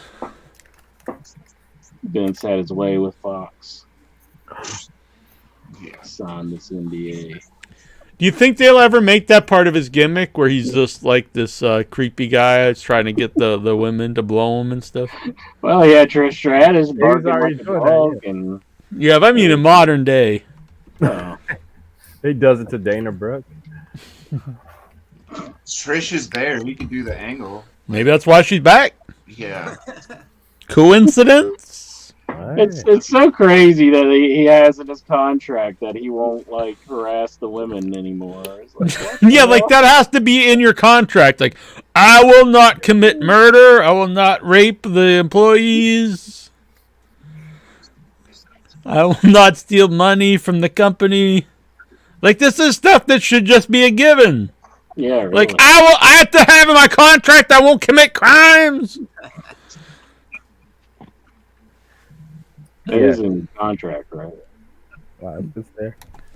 Yeah. Steven Simmons, Cody Rhodes, and Sami Zayn as a new tag team, the Peacemakers. Cody ended racism, and Sami brought peace to the Middle East. Wrestling is doing it in chair. Yeah, wrestling is bringing an end to racism and an end to the Middle East conflict. I can feel it, brother. It turns me on. Boom. They got to bring in Hogan with them. That would be good. No. They need to bring Cody Rhodes and bring America back together. America, fuck yeah. Coming to save the motherfucking day. America, fuck yeah. When did Cody and America separate that they have to be put together again? Like, or do they need to be put together more? They need to be made great again. Next starts talking South America and North America. We got to combine them. Yeah, forget the South will rise again. Lexar, when this Title 42 thing happened, right, and the borders opened up, I heard you were heading down. We're not going down this route. Nikhil Callahan wants to know. Mustafa Ali said, I don't think Retribution really sucked. The fatal thing about it was it never had a why. Do you agree? No, I thought it fucking sucked. Delusional. It sucked from the beginning to the end, to the middle, to the aftermath. There wasn't even a payoff. You know it's bullshit. There's no payoff. Yeah, but there was a T-bar. Fucking T-bar and Mace, Windu and Chlorine and Sassafras. A waffle or whatever the fuck his name was. Good Lord. Waffle. Yeah, I could use some waffles. Ooh. Are you? I didn't think you were a waffle man. I thought before you used to trash the waffles. Say I'm only about the pancakes. No, I like them both. What about French toast? I like French toast. Why? I like. We call it freedom toast here. Yeah, freedom toast. Freedom toast. Mike Hulk Hurts, he says, perhaps Fox plans to move WWE to the cable channels this fall if they are unable to reach an agreement to extend the existing deal. Ba ba ba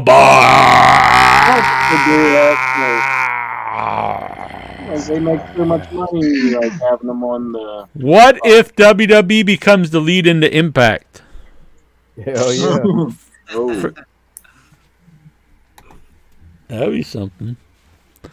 Yeah. I don't watch as much wrestling as I should because I have to. I love wrestling every pay for it, and with Fox taking it off of free TV, like it'll make even more people. Exactly. Exactly. Fuck this! I'm paying for this shit. And really, SmackDown's the better show most of the time, anyhow. I only watch the main event. It's time. No, you don't, you liar. How dare you question? Liar. Jackie Jones. Taz comments on the 25-year anniversary of the FTW Championship. Thanks, Tony Khan, for keeping it going. Your favorite FT title members? None! Well, it was... All right, I won't say none. It was a good original angle in ECW in the 90s. But it's... Then you can't say the 25th anniversary when it was around for a couple years in the 90s, and then it disappeared for 23 years. That's not a 25-year anniversary. Isn't that like the longest reign in wrestling? Taz had it for 24 years. I want to see FTW.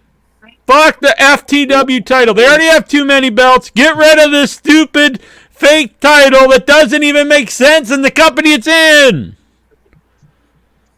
It's not supposed to be a actual title that people defend. The whole point of it was he made up a title because he felt he was cheated. He was shafted out of the actual title. So he made his own belt. Yeah, this guy. Now it's just a sanctioned title that people win and lose. It makes no sense. Turn off your television. Are you watching TV, Lexar? It's on, but it's have a low volume. I can hear it. Why do you have to have a TV on in the background? Joy Behar. You have to watch a view while you're doing the show. You got Judge Joe Brown on in the background. You are not the father. Mm-hmm. Reruns of Jerry Springer. You can watch that on your own time. You're on Heady time now, boy. This is Heady time. I'm muting you. It's very distracting. It's not even on his end. That wasn't even him. It wasn't even Lexar. He got set up. Who could it be? Okay. I apologize to Lexar. It's goddamn Tazo. I think it might be the Bruce. Might be Vic. It might be every goddamn one of you. So you least expect it to be. It's you, Jackie Jones. The sound is coming from your own house. Holy shit! Get your chainsaw. That's how I use it out in my yard. I'm like, the neighbors are watching me. He's like, that dumbass. He don't even have it plugged in. He just walk around going. It would be pretty awesome if you did the chainsaw dance just right there where you stand and everything flying everywhere. Like, sawing through your cabinets back there. And it does work pretty good. Yeah. It is fun using a chainsaw. I bought it last year and used it for the first time. I got to cut down some. I'm gonna cut down my hedges. I'm tired of these bullshit hedges. I'm gonna cut them bitches down. I thought your dreams were finally coming true. Well, I'm gonna chop you into bits.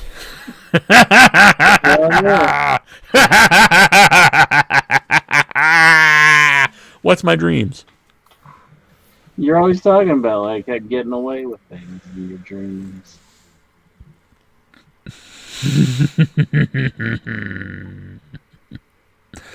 Well, who would have a dream about like getting arrested? Like, hell yeah, I love getting punished for the deeds I've done.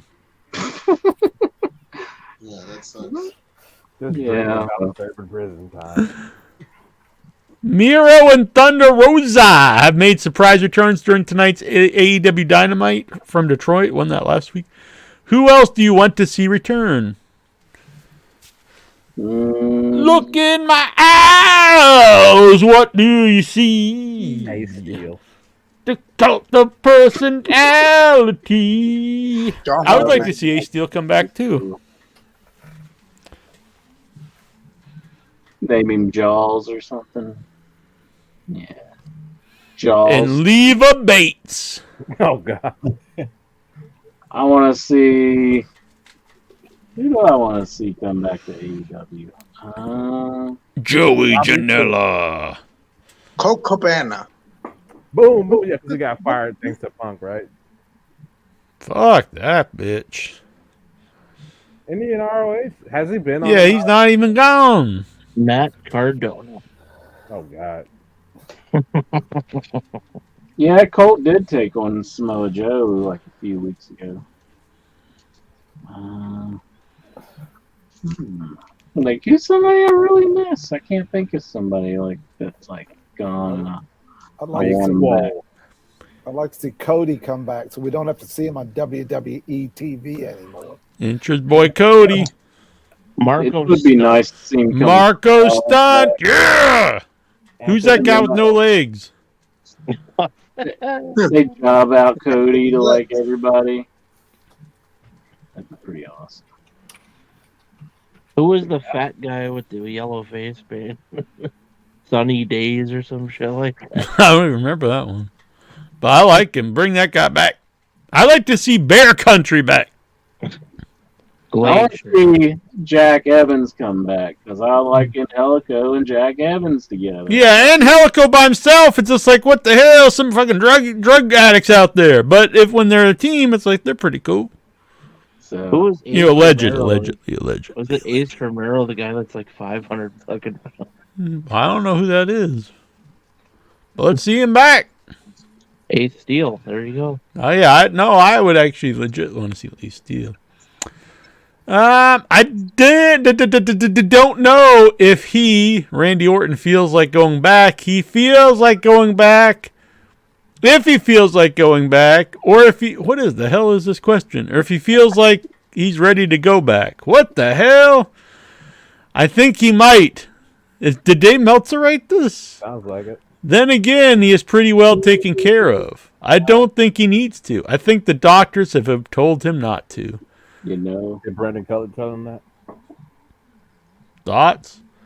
I don't know. That's up. If honestly the guy's done it all, I'm not really a big fan. But if he's done everything, and if he's like really in bad shape, probably a good time to retire.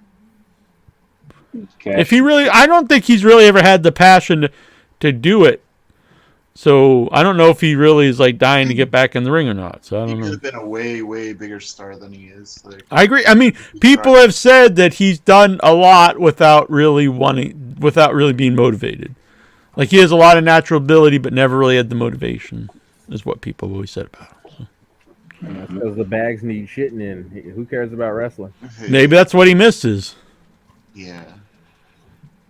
True.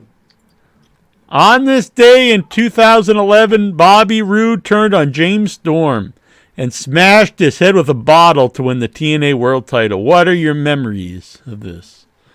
I cried myself to sleep that night. I shit my pants. They did that bottle spot a lot. Then I shit Incher's pants. Beer money. He's got the beer, and I got the money. Yeah, because he's from the city. He's from the country. He likes the country lights. He's got a beard, and I shave my face. Yeah, what's the matter? And your alcohol. He wears t-shirts, and I wear collars. His old partner, he harasses Jack. Yeah. In the middle of the day. Doesn't say anything. And no dick sucking is going on in his house.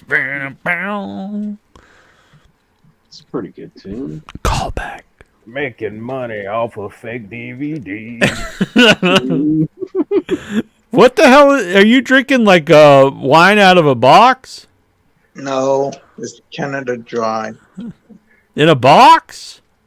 No, in a can. Huh. Looked like a brown box. No, it's paper.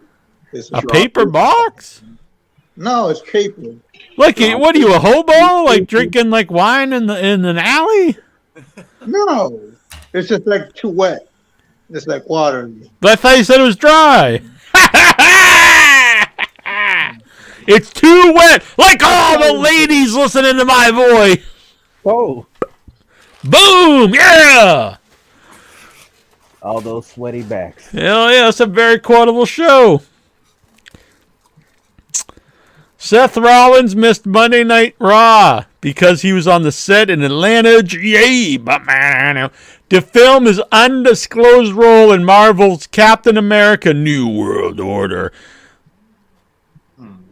A movie that is scheduled to hit theaters in 2024. Thoughts? Hot name. Who? Trish Stratus? No, Seth Rollins. Who is he playing? Does anyone know? Seth Rollins. Hollywood Hulk Hogan. He's gonna play the Red Skull. He can play Batroc. Batroc the Leaper! That would actually work. I don't know anything about this comic book bullshit. I'm a nerd. Cape shit, you cape shit nerd. Who the hell's Batroc the Leaper? You know what, Jack? You always say I look like this guy or that guy. You always got some fucking thing to say. But you always got, you look like this guy or that guy. I know who you look like now, and I'm going to expose you tonight or in about 5 minutes once I stop. He must be some real handsome dude. Yes, he's very handsome. Sure. I'm going to find, I found your, I just figured it out by watching you just now. All right, well, let us know, bitch. All right, I got you, baby. What's that? Like he could be like the Big Lots Joker. What's that store that's like the cheap one that they say it's I see what you're saying. Like the Wish. The Wish. Are we gonna find out who I look like, or you just bullshitting? Hey man, I gotta use the Google. All right. What, to look up? Who does Jackie Jones look like? No. Just relax. They should get the Get in the Ring Phantom to be the backstage interviewer on AEW Saturday Night Show. That's who I'd like to see come back. Fuck Sir Adam and the Phantom. Oh, Jackie Jones. That's where we met each other. You should be grateful just for that. Yeah, then they called you a no good piece of shit asshole. No, they didn't mean it. You're such a cuck. They're good guys, you know. They're good guys. They called you a worthless asshole. Oh, but they're good guys. They probably just had a bad day. They were entertaining, but I wouldn't say they were good guys. 16 likes. I don't think we're gonna hit the 20. You guys are disappointing me. Smash the like button. Smash it. What if we hit the 20 likes and the Crown Prince just comes in and buys whatever you're going to offer? It's possible. Would you sell it? Would you take his blood money? I got the blood money. And he's got the alcohol. Yeah. Blood money. Keep the women fully clothed. What would our team name be, Incher? Horror in the Pinball. Horror in the Pinball? How about just horror in the pinball? Whoa. What? So you get both the titles? No.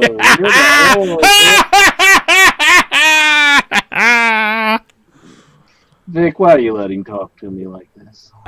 Put him in line. Because you deserve it. Bam, bam, bam. What is Tony Khan's announcement tomorrow? We talked about this a lot. I think he's gonna say, I got 2 pennies in my pocket, and I put them together and squeeze them, and then. What the fuck? Are you having like an aneurysm or something? Yes. What if he says, I got 2 tickets to paradise? Pack your bags, we'll leave tonight. I've got 2 tickets to Wembley. Copyright. Yeah. Tazo, how long does it take you to Google this shit? Well, I found him, but I want to send you the picture of the guy that, I want to send you the pitch. I mean, unless you want to. Yeah, whatever you want to do, send it away. Send it to me on Facebook. Yeah, exactly. I got you, man. All right. Man, he just sent me a picture of the guy with like a 12-inch dick. You can't show that on the show. Oh, I'm sorry. I posed for that picture. Man, oh, you're the guy blowing them? What the hell? Whoa. No. I only saw the back of your head. I wasn't sure who it was. No. You know, you were telling me how blue I was last time. Where the hell are we? There have been several more new additions made to the AEW roster page on the promotion's official website.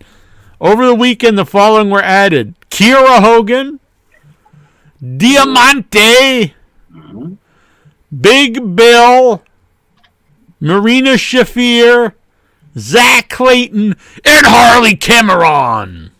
Oh shit, Zach Clayton. And Harley Cameron. Yeah. Thoughts on who impresses you the most? Obviously, Zach Clayton. Marina Shafir. She's the problem. She is indeed. Check out Mike Hall Kurtz here. He says, What? Oh. The announcement is the Big Mosh will be in charge of catering for all events in Buffalo going forward. Man, these are. I actually expect you to send something horrible or something, but I'm with these. These are good. I don't know if I agree, but I'd have no problem anyone saying I look like Willem Dafoe.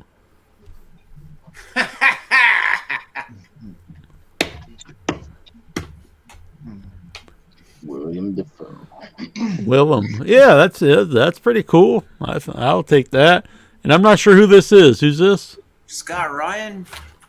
Scott Ryan. Mr. In Between is some Australian dude. He's pretty rugged and ruggedly handsome man. Looks like he'd kick some ass. So I'll take both those. Those are good.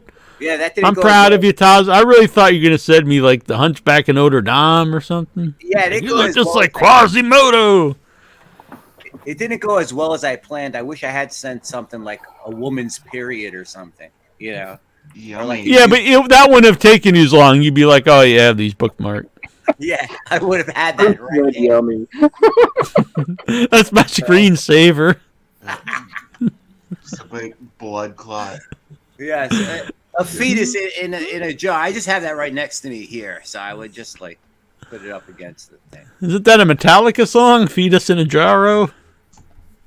No, that's not the song. That was a cover, anyways. I know. There was a song. I used to play the band on the show, and they did a song called "Feed Us the Fetus." Goddamn Zombie was the name of the band. Last week's I used to play it on Without Your Head, not on here. Last week's AEW house show only had about 1,200 people. Clearly, AEW is making a loss in having house shows. I mean, that was that show. I'm not saying that's good, but where was it? I don't know. When they like Kentucky or something. You can't just go by one show though. I mean, every company's had a bad house show. That don't mean like we just, oh man, it's a failure, give it up. Can I say something? What? One of the reasons I wanted to start getting the Wrestling Observer newsletter, because I didn't even know if they did house shows, the AEW. And right, they just started. Right, all right, and like, what were they drawing? But if they just started, then it's probably just going to build from there. If the shows are good, I guess. Yeah, I mean their regular shows do really good, and that the Wembley Stadium's going crazy. Right. Joseph Bruin says good evening. This is good evening from Joseph Bruin, who runs the New England Fan Fest and Hall of Fame. Facebook user. He's a good man. Yeah, it's just coming up. There's a way to get your name on there using Facebook, but I'm not positive how you do it. But this is also on our Twitter, which I tweet all the time. So I thought it was good to start doing this show live on Twitter too. Wow. Corbin. You are? Are we Yeah, live on Twitter? We're live on Twitter right now. Yeah. Wow, cool. That's amazing. I never tweet though. I believe Nikhil has volunteered to run the In Your Head Twitter. So I'm thinking about setting him up with a password to run the In Your Head Twitter. I think he's trustworthy. What do you think, Incher? Mm-hmm. He's going to be posting about Cliffhanger's new movie coming No, out. he's got to keep it wrestling, and he's into the wrestling. He'll be putting up. It's the 25th anniversary of when Chuck Palumbo won a match versus Horseshoe on Saturday WCW Saturday Night. What are your favorite memories of this match? Is he like a guy that's like he can't get into anything that's like popular? Like I don't know. He's into popular stuff. I think he's just a very good man. He likes what he likes, and that's all that he likes. Why are you such a cuck for Nikhil? I am a proud supporter of Nikhil. I met the man. I hung out with the man. Nikhil cuck. He is a good man. No. Why do you have such deep hatred for one of our most beloved fans? Who does nothing but respect and love the show and help support it. It's not Nikhil. It's just that I know Nikhil's views you don't necessarily agree with as far as like what the entertainment that he likes. But you know what he loves, what he eats, breathes, what he sweats, what is in his very soul, and that is the Headyverse. That is this very show that you and I built from the ground up, from nothing, from just an idea, into something real, into this community of fans, of punks, perverts, idiots, and fools. So how dare you spit into the face of the very man who loves this show and kick him when he's down, rub dirt in his face and stomp on his balls. I say, good for you, Nikhil. You have great taste because you love this show. You love Jackie Jones. You love the Power Goat. So hell yeah, Nikhil. So yeah. Why is Nikhil down? I haven't heard anything about him being down. Because you're pounding his ass. Oh. Yeah. I'm confused. I met Mike Bessler. We had some breakfast at the Tudors. Hell yeah! I bet you didn't spit in his face and say, "Hey asshole, why do you like this shit? Man, you got no taste." Is that how you feel about Bessler? Jeez. No! I'm saying you didn't treat him like you treat a good, upstanding person like Nikhil. They both deserve respect and love. My goodness.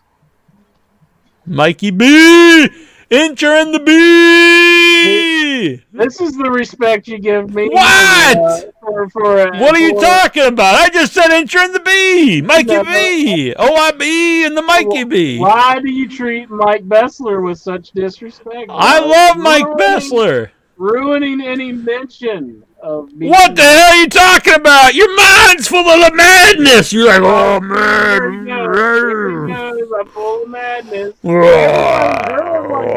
Why do you disrespect the Mikey B? All we ate was the Tudors. I love Mikey B. He's a good man. But whenever you go to meet Nikhil, I don't go, you guys are just going to be dogs. Yeah, you say that piece of shit. We should be banned from the show. Who should be banned? Wow. Nikhil! Aren't you even paying attention? I said just because he wouldn't watch the Rocky movies, but he watched them, so I'm good now. Pepe Petite says, I can't I'm stop amazed looking you at didn't Bruce's like it. fleshlight. Whoa. Whoa. Oh, flashing light. Oh, Flashing light. it's pretty cool, actually. I like it. Right? It's like a blow-up thing. And Yeah, it looks like it would be in Frankenstein's lab. So how did the meeting go with Mikey B? OIB and the Mikey B. Yeah, we had a good time. Met the whole family just about, except for one of his daughters that wasn't there. But yeah, good times. You met his parents? Not his parents, no. You know. I thought things were getting serious here. Intermediate. See, here you go again. What? Here he goes again. He's going somewhere with this. I just asked. Now you give me shit if I don't ask, and you give me shit if I do ask.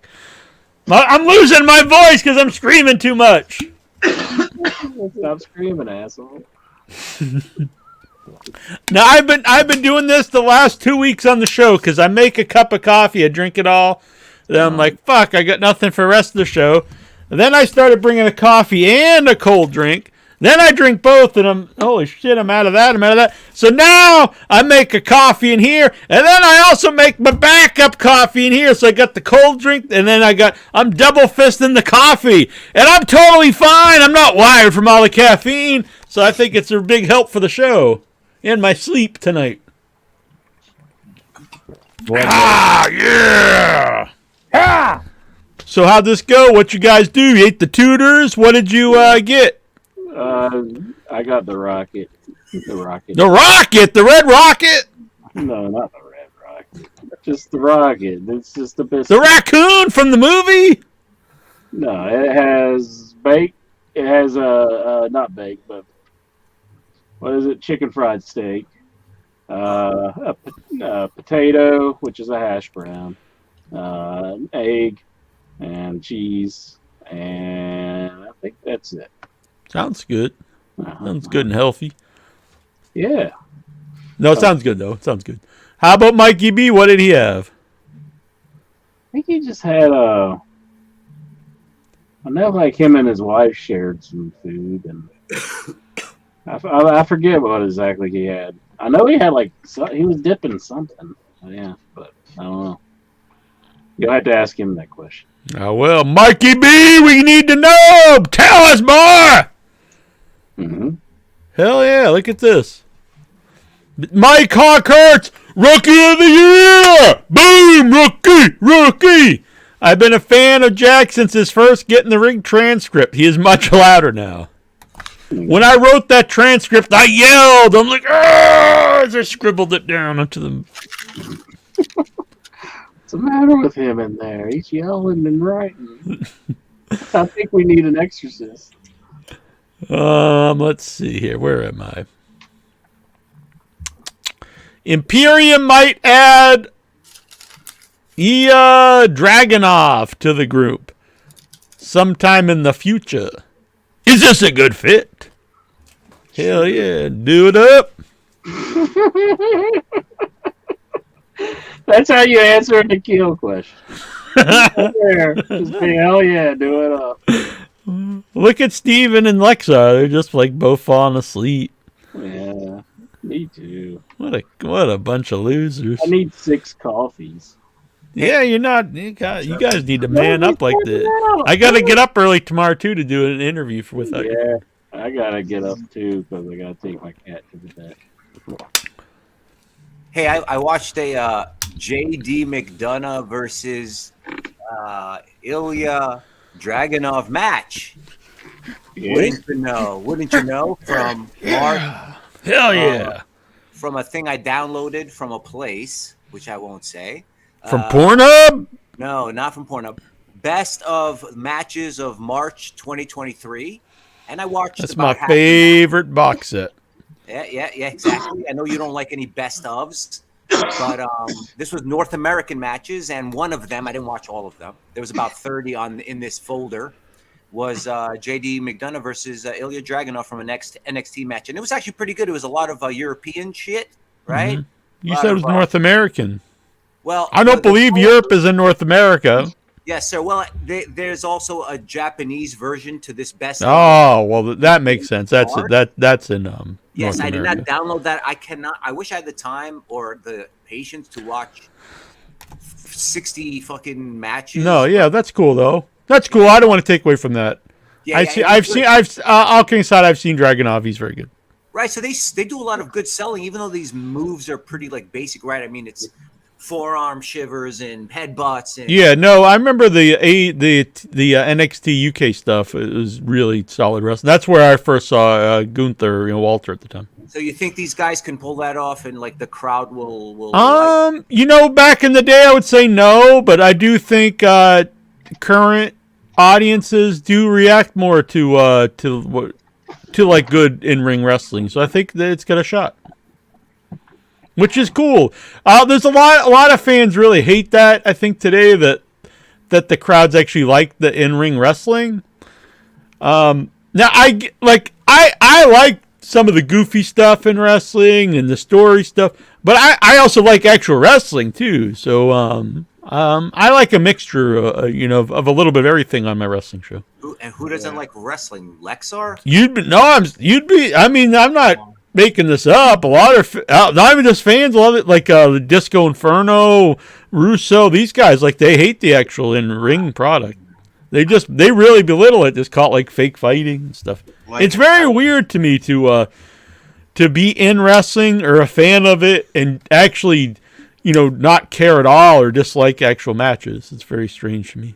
Yeah, I was thinking about which moves I would learn if I were to learn moves, and I was like, well, just do headlocks and the basic stuff. Get really good at that, and people don't realize that if you see it, they take it for granted. But those are the really important chain moves and stuff. So yeah, just basic stuff is really important.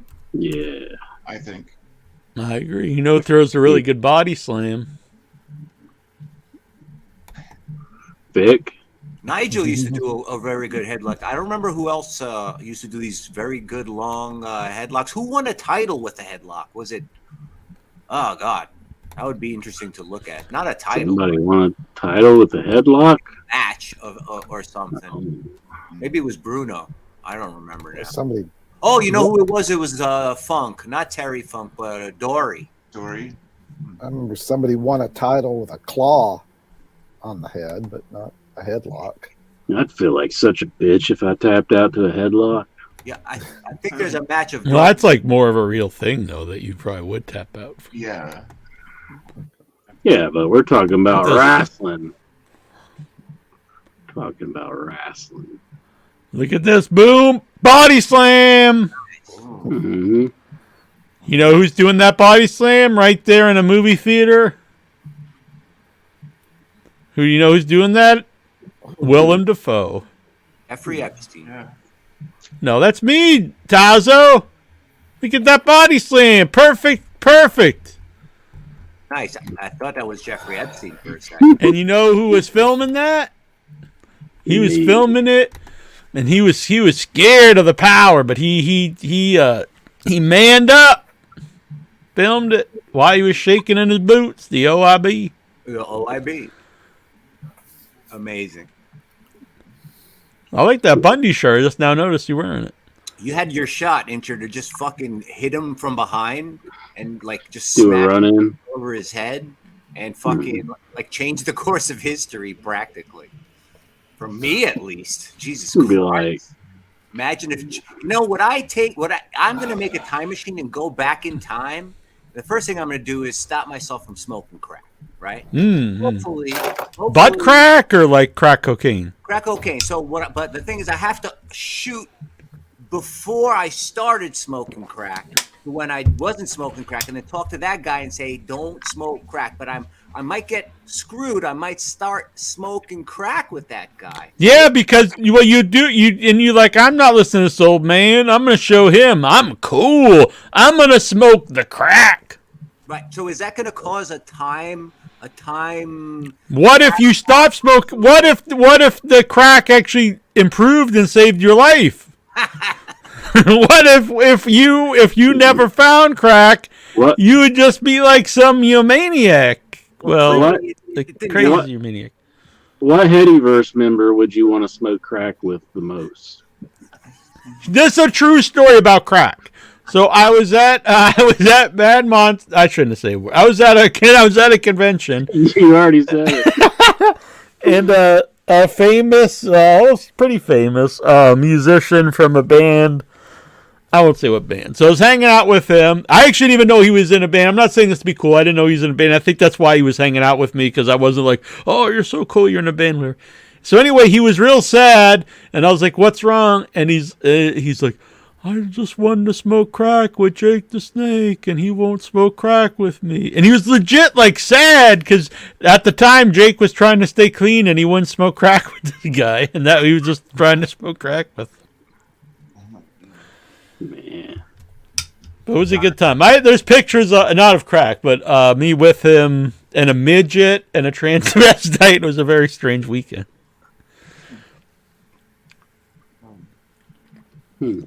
That's back in my now since I've been clean for 4 years. Now I can't get anyone to even go to.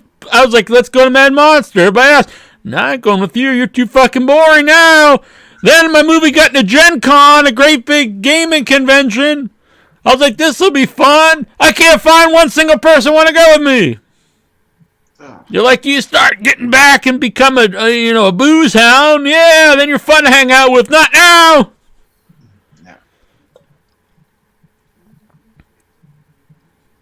Bearded Incher won't go. No one will go, Incher. Bearded Incher won't go? Oh, my goodness. Nope.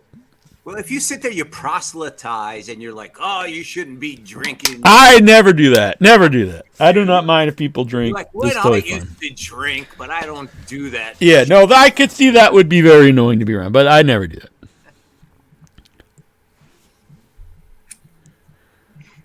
All right. Steven Simmons, he says he's a big fan of the Big Tater from Tudors. Is that like their famous waiter or something? No. Like, is Big Tater back there?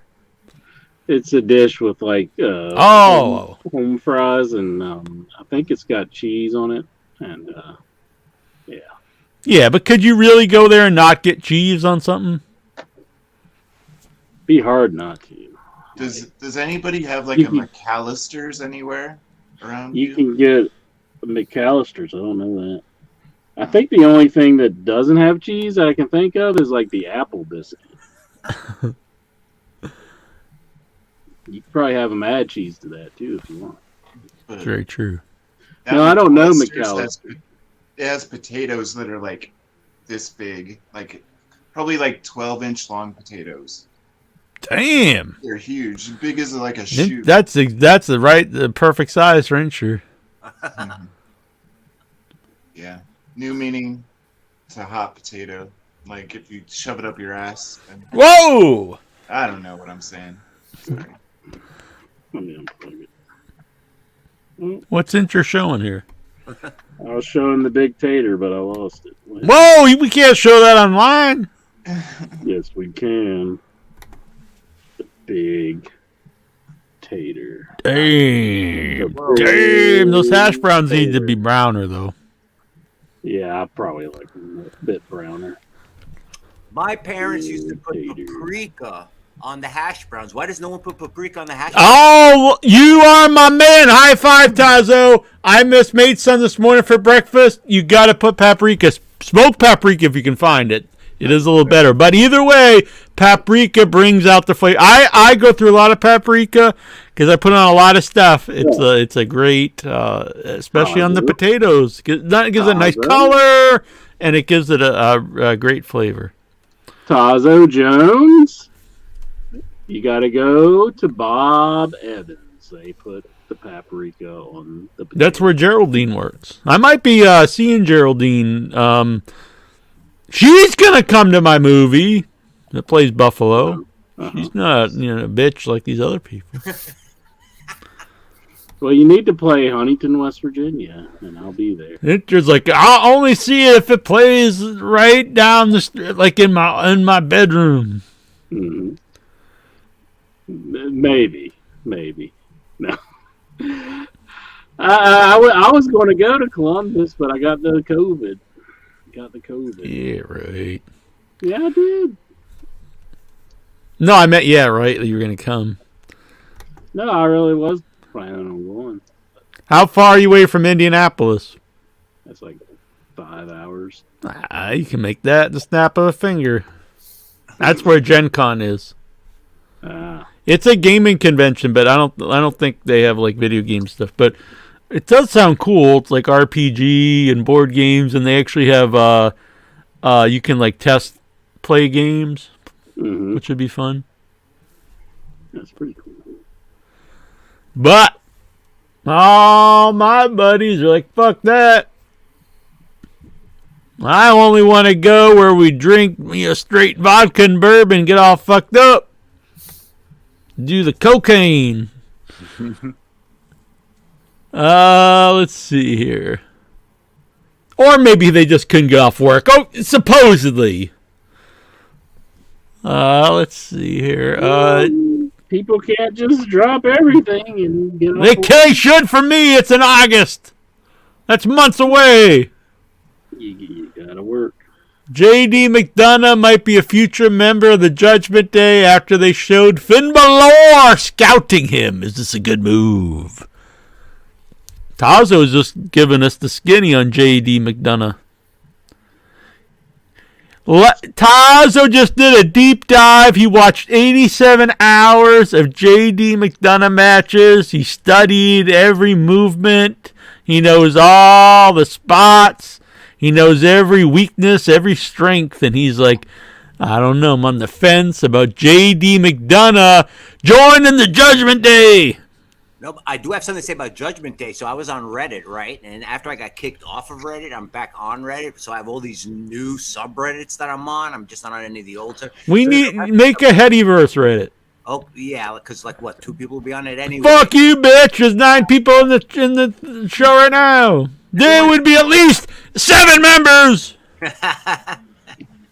Well, is Judgment Day suddenly popular? Because they were sort of hinting that it's getting popular. So I'm asking. The hell is that? I'm asking you, That's my magnifying glass. Detective Incher over here. Trying to look at your wiener? Well, Bruce, it is out. I was doing the same thing. Yeah. So Judgment. I don't know. They hit their stride.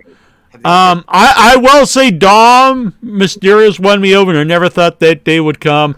And the real strength of the team, though, is Rhea Ripley. I think her. It's weird because I don't really think Finn Balor really fits the group that well.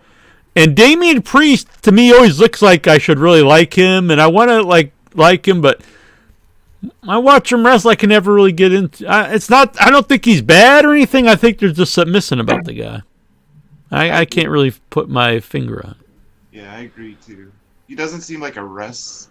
He doesn't have the over-the-top personality. I don't know. Just he doesn't have the it factor, I guess. But Rhea, that's why I think instead of creating this whole stupid world title when you already have 2 world titles, so you can have a title main event the show when Reigns isn't on it. Elevate. She's already one of the most popular people in the company. Elevate Rhea Ripley and just have her main event Raw, while Reigns is main event SmackDown with his title.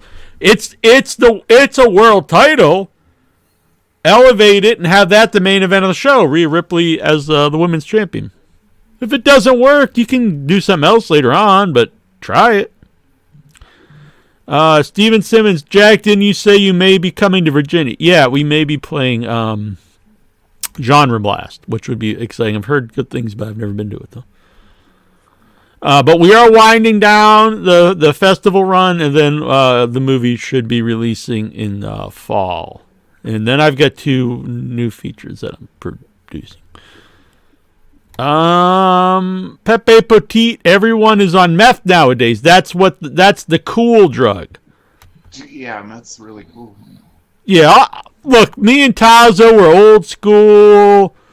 You know, we used to chase the dragon, doing the crack, doing the cocaine back in the 80s.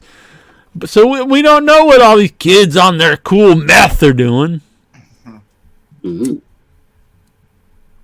I know Jackson's been telling me he's been trying. He's like, you gotta try it, Jack. I'm like, I'm an old man. I'm playing Dig Dug and snorting my cocaine. And he's like, dude, you gotta get on the meth and start playing all these new games over on the stem cell. Hey, Steve, and we need the Raw report for this week. Yeah, it's the 23rd. Yeah. You got it ready? Oh, I've got to hit. I gotta go to sleep now. All right. You've been sleeping for an hour. Good night. Good night, Stevie. Yeah. Good night, everybody. Good night. Punisher, Martinez, Damian Priest. What's your drug of choice, Bruce? Oh, probably weed if I had to choose. Yeah. I'm straight edge. I'm not this. I'm not. I don't go around telling everyone like Tazo thinks, even though I'm decked down the straight edge stuff. But I had a bad experience with the edibles in Georgia, and so now I'm just completely straight edge. The edibles have scared him straight. It was I don't know what the hell Mitten was bringing me. Over multiple state lines, which I'm sure is totally legal. And this was, I don't know. I think they were 1,200 milligram. They put me on my ass. This was fucking fuck. An edible it gives you a different high than smoking this. If you smoke the weed, it takes a little bit. It hits you. Well, it kind of hits you fast, but then it goes away fast too. But the edibles takes a little while. Then it's just in your system, like your whole body for hours. It turns it into a different chemical, actually. Right. It like hits you. You can't just like snap out of it. It's there for a long time. Yeah. If it's just a mild buzz, it's pleasant. But this Jack was White rabbited on edibles. Yeah, this was nuts. And I was with a bunch of people, so it was weird because like we had plans. So it started. I took it before we went to eat, and in the middle of dinner, it started hitting me. Then we were driving back to their place. We were gonna party and play some board games, but I was just too fucked up. Then I feel bad because I think I messed up the night. Let's see here, but the rest of the time was good. Maybe that's why no one wants to go with me anywhere. Roman Reigns will be working even less dates for WWE as he gets ready to move to Hollywood. What a dork. Hollywood, yeah. Hollywood. That means to get out the ukulele, because everyone knows ukulele equals Hollywood. Is he gonna do movies or something? Yeah, I assume that's the plan. It's gonna be in Fast and the Furious 12. Hey, what is funny is I have that written here. What happened to the WWE movies? You know, even when they still did, like the first several, they really pushed us something important. And then it wasn't even that long into them. I think it was really when The Miz started doing. Then they turned into two different things. Either they would actually make fun of their own movies with Miz in them. They actually made it into a joke, which I never understood. Like, I get trying to get like heel heat on The Miz and make him into an idiot, but why spend millions of dollars on your movies only to make it a joke for this guy? Or they would never mention them at all. Like, they would just come, and I would see them on the internet or something, and they would just come and go. I remember when they did See No Evil 2, and it legit had a buzz amongst, like, the horror sites I was on, because the Soska twins were directing it, who have a legit following. For a couple reasons. They make some movies that people really like. I forget the one that people really dig. It's got a doctor, and it's a good movie. And then also, they're hot twins, okay? They're really nice, too. I met them. I've hung out with them. So that had a legit buzz because it was being directed by these directors that not like mainstream horror people would know, but like the independent horror scene really were into. And they never mentioned it at all on TV, and I never understood why, because I was like, I'm not saying it would make hundreds of millions, but I think it would have done fairly well with some type of push on their TV. If you're going to make your movies, and they cost millions, they're not MCU movies that cost $200 million, but they still cost millions of dollars. why wouldn't you use your television platform to promote them? It makes no sense. And I don't know if they still make them at all. I don't think they do. I think Oculus was another one that actually, in the horror world, had a real buzz. Like, people liked it, and then the director went on to do other stuff.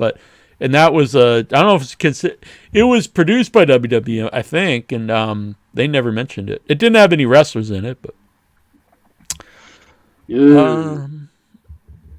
Regarding Braun Breaker going undrafted, we've heard there were tentative plans to draft Braun to the main roster, but officials are so impressed with his heel persona, he remained in NXT to better cultivate his character. I think they go overboard with this stuff because I think you only learn to a certain degree in NXT. You also, I think, you waste these guys' years as performers because as a wrestler, you only have a finite time. So if you keep them there for years and years, you take away their life as a main event guy on your main show. So once a guy has hit a certain level, get him on the show. They're going to improve way more working the WWE main shows on TV and on the house shows, working with people at a higher level than them, the veterans. You're only going to go so high working with people your level. So you got to learn the basics there, maybe get the idea of your character stuff. But once you get a certain level, they should send them to the main shows. Otherwise, I think you're really just wasting their bump card, as people say. Exactly. And the NXT show has no buzz anymore. At one point, it had a real buzz behind it, and it was the legit cool brand. So at that point, I got the idea of let's keep certain guys here because this is the cool show. People watch it. The show's doing good. The paper's doing good. But no one cares about NXT anymore. No. There used to be a time that was the pay-per-view, even me, that I looked forward to was the NXT pay-per-views. They were better than the WWE shows. Mm-hmm. Who should CM Punk feud with first when he returns? I know they're saying probably Jericho, and the rumors are that he's pushing for Joe, which I like that idea. I do like I think him versus Jericho as a big feud works, but I also like the idea of him coming back and feuding with Joe too. Yeah. They would have they have a history. I guess it's more of a Ring of Honor though, since I don't really like the idea of guys going back and forth between Ring of Honor and AEW. I think you should keep them as its own product or really just dissolve Ring of Honor.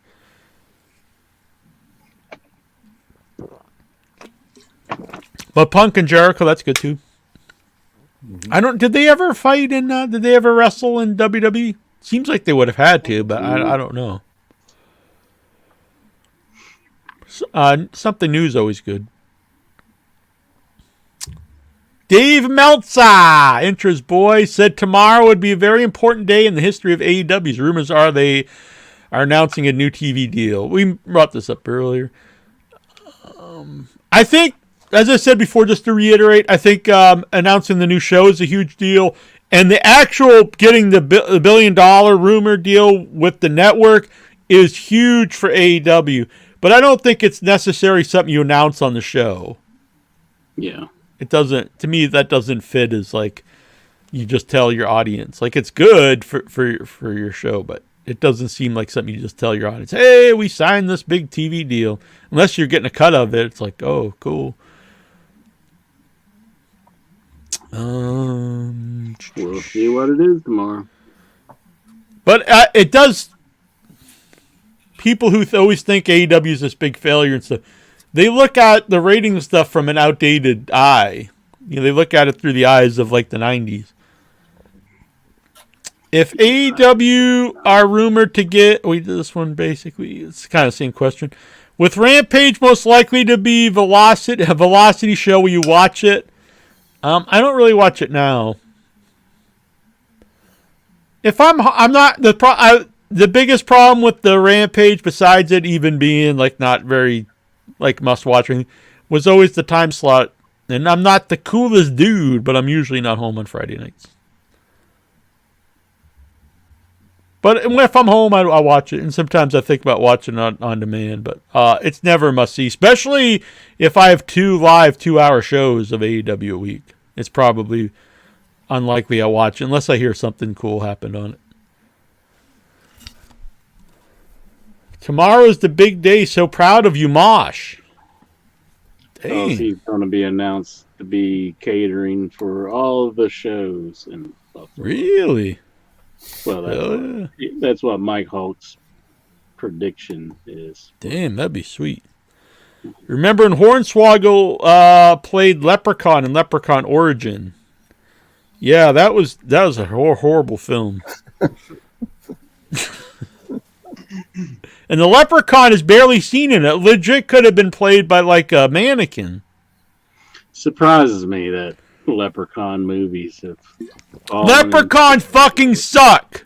Every year, once a year, St. Patrick's Day, all the horror fans get together and they pretend that Leprechaun is a great movie. And it fucking sucks. That's my birthday, and I don't like that movie. Your birthday's more horrifying than these movies. Well, your birthday's more entertaining than these movies. Oh, yeah. I know Intra's a big fan of Leprechaun, but the first one's all right. No, it's not. No, it's not. The first one is horrible. I like it all right. No, it's a completely dumb shit movie. Whatever. Not even entertaining. I don't it even fucking feel like sucks. Talking about it. All right. Leprechaun sucks. It's a horrible movie. I hate it now. If AEW are rumored, we did this. I think AEW does need another 2 prime time. Yeah, Bobby Fish hasn't spoken to Tony Khan. He's not coming back, Bobby Fish. No, probably not. No. This is the last question of the first question. Oh, God. I'm fucking done after this. I'm tired. No, this is the end of Nikhil's. Now we have other. You're gonna give up on all the rest of the Headyverse. What? They don't have questions. You're just yes, they do. Yep, I did it. Original Super Mario Brothers movie is on Amazon Prime. I watched it. Good Lord. And I bloody loved it. What a movie. Better than Rocky, and I'm not joking. Incher, high five. I'm with you on Nikhil. The man's got he's got some kind of mental deficiency. I like the Mario movie, but I like it come better on. than Rocky. Come on. I liked it all right. That movie sucks. Oh, you hate everything that isn't like everything that sucks film or something. You're like, if it isn't Serbian film, I'm not. Come on, no, I love not Leprechaun. I love the Rocky movies and Goodfellas and Godfather and good movies. These are like legit some of the worst films ever made. This Mario Brothers movie, the first one. Yeah. Oh, that's one of the worst. One? Oh, I thought you meant the new one. No, the new one's really good. The new one's great. He meant the original movie. Okay. The live action one. No, that one's terrible. I've never. He's saying the live action Mario Brothers with John Leguizamo is better than Rocky. Yeah, I misunderstood. I thought you meant the new one. So yeah, I agree with you there. Leprechaun 3 is the best. Honestly, is that Leprechaun in the Hood? that is true. I think it is the third one. That is actually the best one. It's legit the best one. I don't mind that one. Lexar wants to know. Edge says he wants to have another world title run once he loses the title. He's retired. Are you intrigued? No, I do not give any shits whatsoever. I wish he'd fucking retire already. I'm sick of him. Go away, Edge. I saw an Edge action figure at Walmart, and he was wearing jeans and a t-shirt. Steven says the new movie dropped on Prime, but Nikhil's question was about the original Super Mario Brothers, not the new movie. Becky Lynch says she does it once. Yeah, we did this. According to her inner circle of friends, Bailey is an avid alcoholic. What kind of friends does she have? They're just going on the internet saying, "Hey, she's a fucking drunk." She must have pissed somebody off. Oh, jeez. We're always giving McMahon shit, and maybe he's just looking out for Bailey and for her opponent. She's like, everybody's like, "Well, man, he don't want Bailey in the show because she won't give him, blowjob." But it's just like, I don't want her in the ring hurting the folks because she's. I don't want another Alicia Fox on my hand. Allegedly. That's what all her friends are telling me. They're like, "Hey, Vince, our best friend Bailey, she's, boozing. You should give her spot to me." Yeah.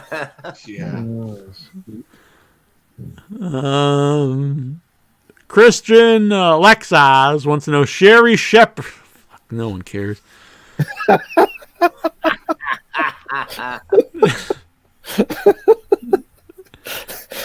Now that there's a writer's strike, does it prevent Jack from producing independent films? No, because the independent films are not under the Writers Guild. Although our movie, The Once and Future Smash, was a SAG film, which was a huge headache. Alexa, SAG? What? Am I SAG? I have a SAG hat. Jerry Sags. Sags. Oh yeah, it's a Jerry Sags film. Yeah. Let's see here. Mike Hawkhurst. How soon is Edge's deal up? I keep hearing we could see Edge versus Christian in AEW before the year is out. Interesting.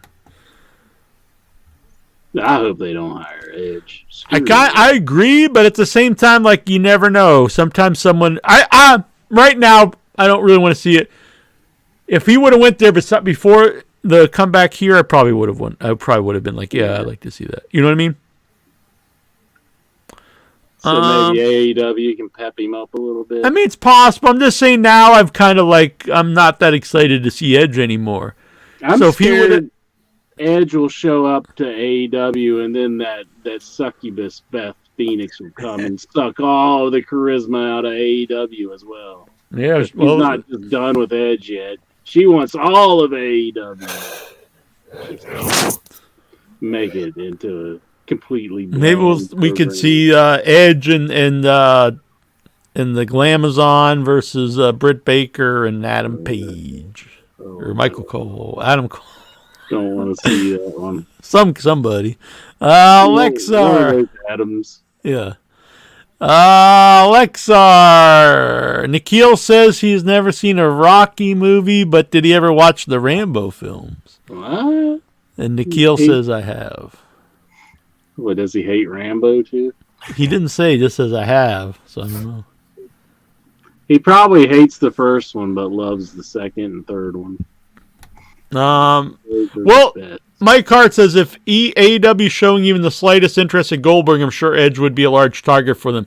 Yeah, I think neither Inch and I were saying that that AEW wouldn't want them, just as us as fans, not really looking forward to it. But yeah, I'm sure they would if it worked out money wise and they could get them. I'm sure they would bring them in. Also, I would like to see Goldberg in AEW. They usually really showcase the legends really well. They're not like, hey, come out and get beat. Right. Honestly, the Sting run in AEW is legit one of my probably my favorite Sting runs since like the early 90s. Like I really enjoyed it.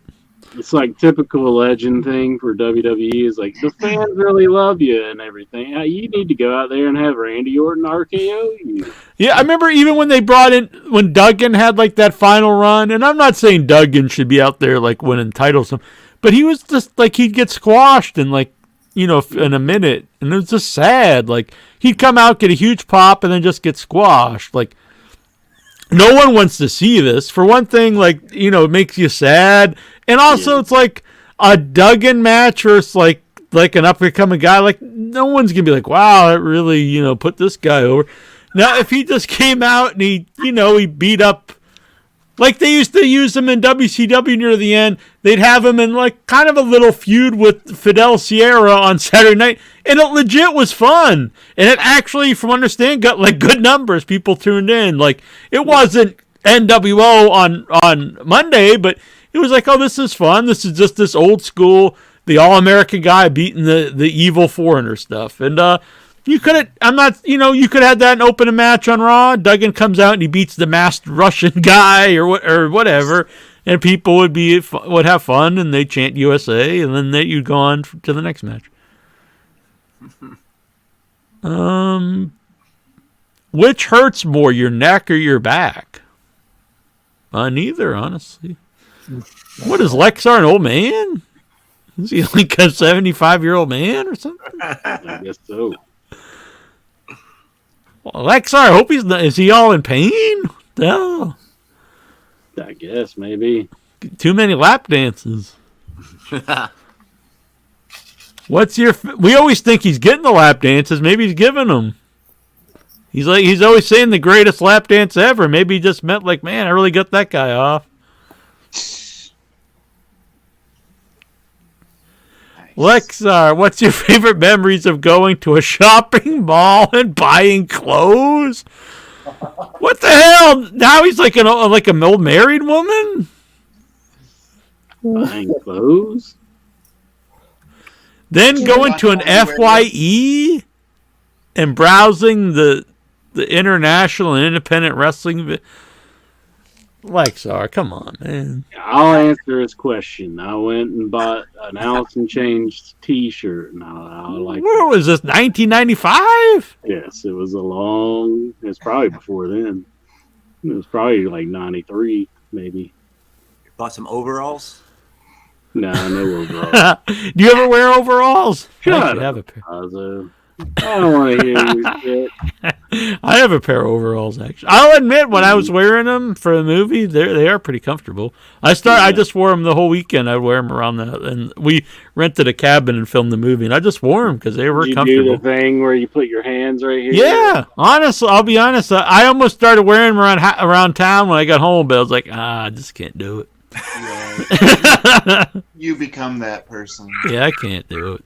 Like, one time my friends were going golfing, so I went golfing with them because I never golf, and I wore overalls and no shirt, so I was just like out there. That's hot. It was sweet. Yeah. How many more questions we got? Just a couple. What's your favorite odor? My favorite odor? Yeah. The smell of Jackie Jones. Oh, God. Fresh baked bread. Smells good, even though I don't really eat. I try not to eat bread anymore because of the carbs, but it does smell good. You know what? Honest, a real cool answer this one. For a few years there, I didn't eat any seeds, nuts, popcorn, and stuff because of the health. But the smell of popcorn, theater popcorn, especially when I couldn't eat it, that was very tempting. Very captivating. How do you earn quick money without having a job and buying losing lottery tickets? There is no way to get quick money. Blowjobs? I don't know. Money does not come easy. Get a job, I guess. All those poor strippers, like in Union, New Jersey, are just gonna go broke now. They won't be able to pay their rent. Oh no! Somebody just said, "What the hell?" I'm not sure who this is. Good result. Goldberg versus Mark Henry. Loser gets the hand. I'm surprised Russo never booked a hand on a pole match. Sure, he tried at some point. Lexar wants to know, what's your favorite newspaper? I'm fucking gone. Goodbye. Goodbye. Hold on, one last question by Lexar. I bitch. Oh, Damon Lee.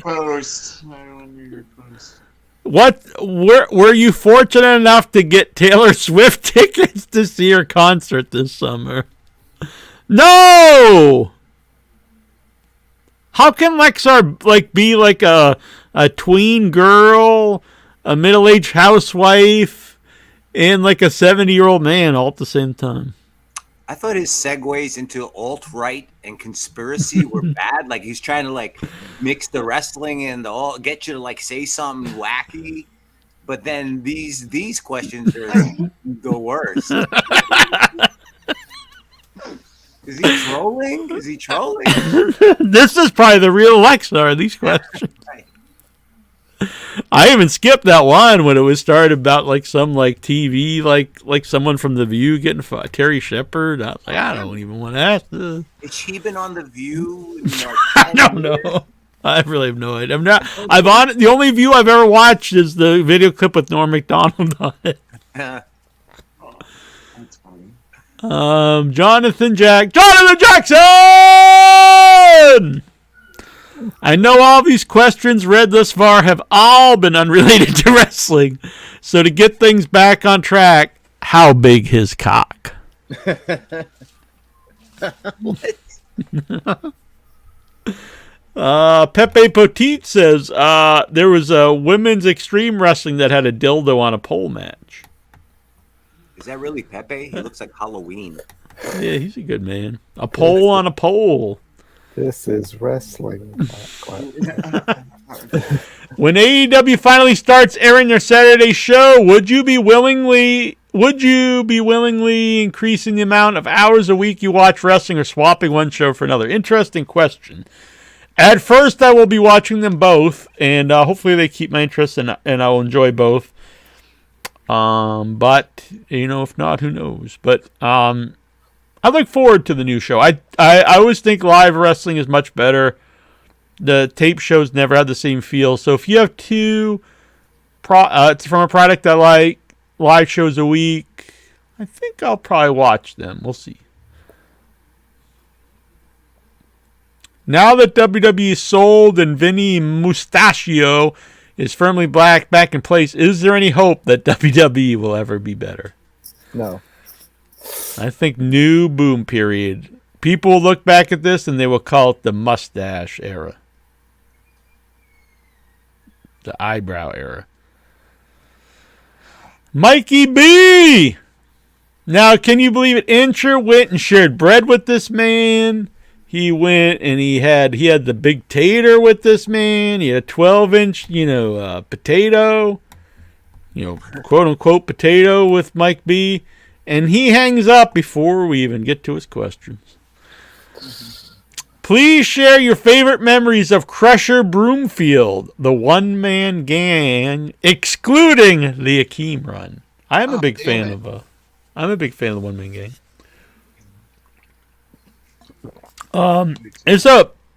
I've said this before on the show, I know, but there used to, for a brief period of time before Nitro would air live, I got this weird feed. From my understanding, there's a term for this. I don't know what it is. So it was this weird, it was like a satellite feed, and it was from a stationary cam, the hard cam, and it would just show the ring, and you could, for whatever reason, like 10 or 15 minutes before Nitro, it would air on some local channel I had. I have no idea why, but it did. And it wasn't meant to be, but because it was like whatever was going to the truck. And you could hear the commentators when they would come in not too far before Nitro would start, and they'd just be talking amongst themselves. They wouldn't even be talking about the match. And so anyway, one of the first ones I saw was one-man gang. I think it was when he won, or maybe he lost. It was either when he won or he lost the U.S. title versus Conan. So, it was just weird, but it was very funny because it was Tony, not Gorilla, Tony, Bobby, and Eric Bischoff, I believe. And Bobby he'd be cutting jokes, even when they weren't actually on air yet.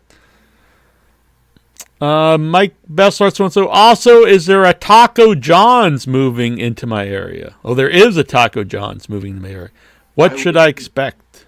I worked at the Taco John's for like 6 years. So I would predict tacos. Is that what they sell? Yes. It's like Taco Bell, but less greasy. Hmm. And get the potato olays with the nacho cheese. get that, and yeah, it's okay. What did they do once they got the dildo? That's an interesting question. Did they stick into an orifice, or did they just, belt them over the head with it?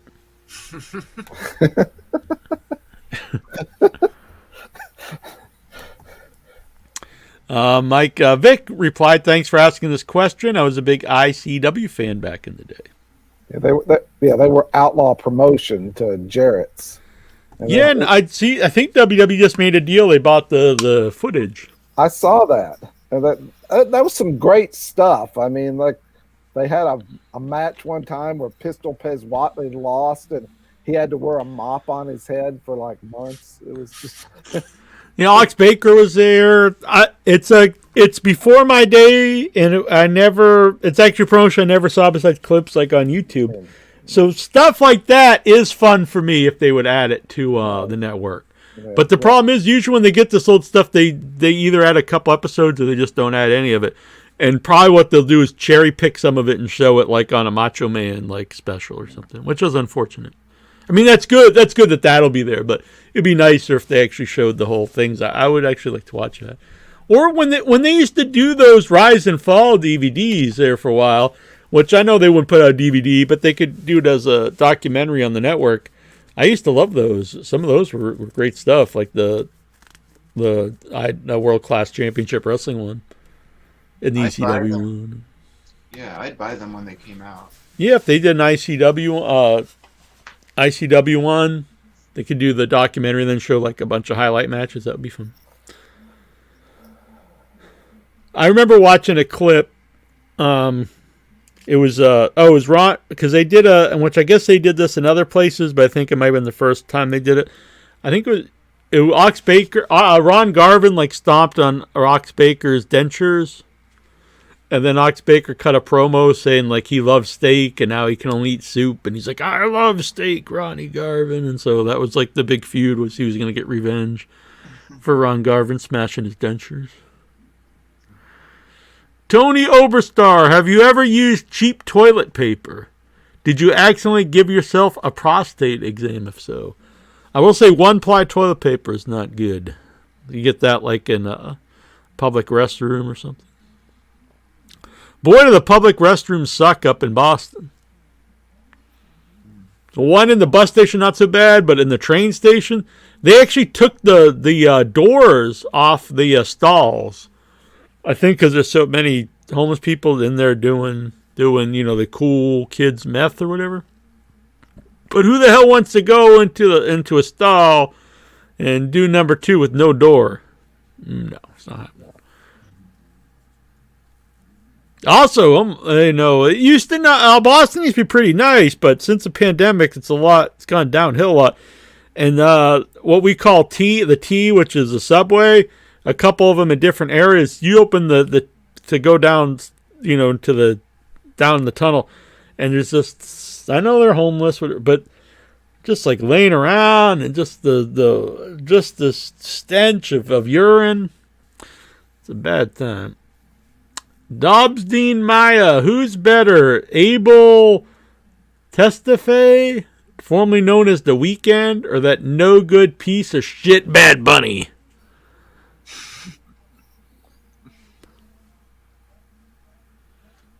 I think Jackson's a big Bad Bunny fan.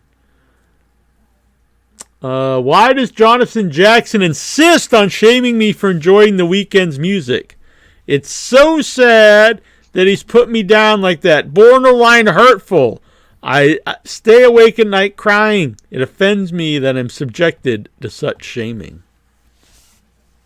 Do you have an answer to this, Mr. Jackson? Look at that. He's just giving the death stare. I can't wait for AEW All In Wembley. What matches would you like to see?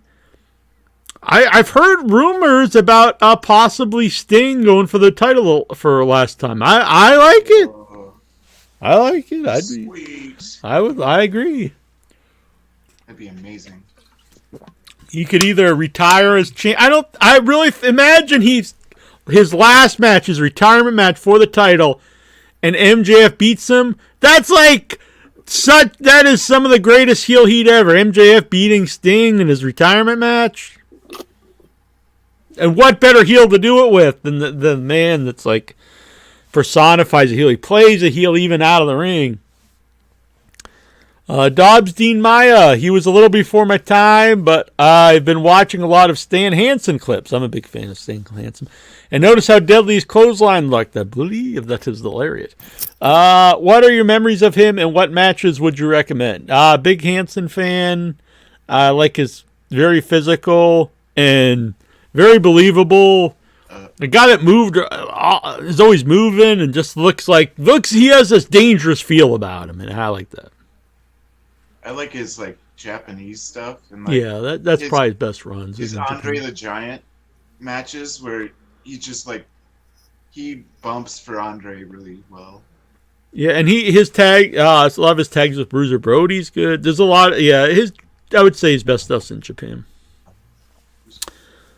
Also, you can listen to in our early days of the show, might have been our first year, Stan Hansen interview, which I don't think there's too many podcast interviews with Stan Hansen.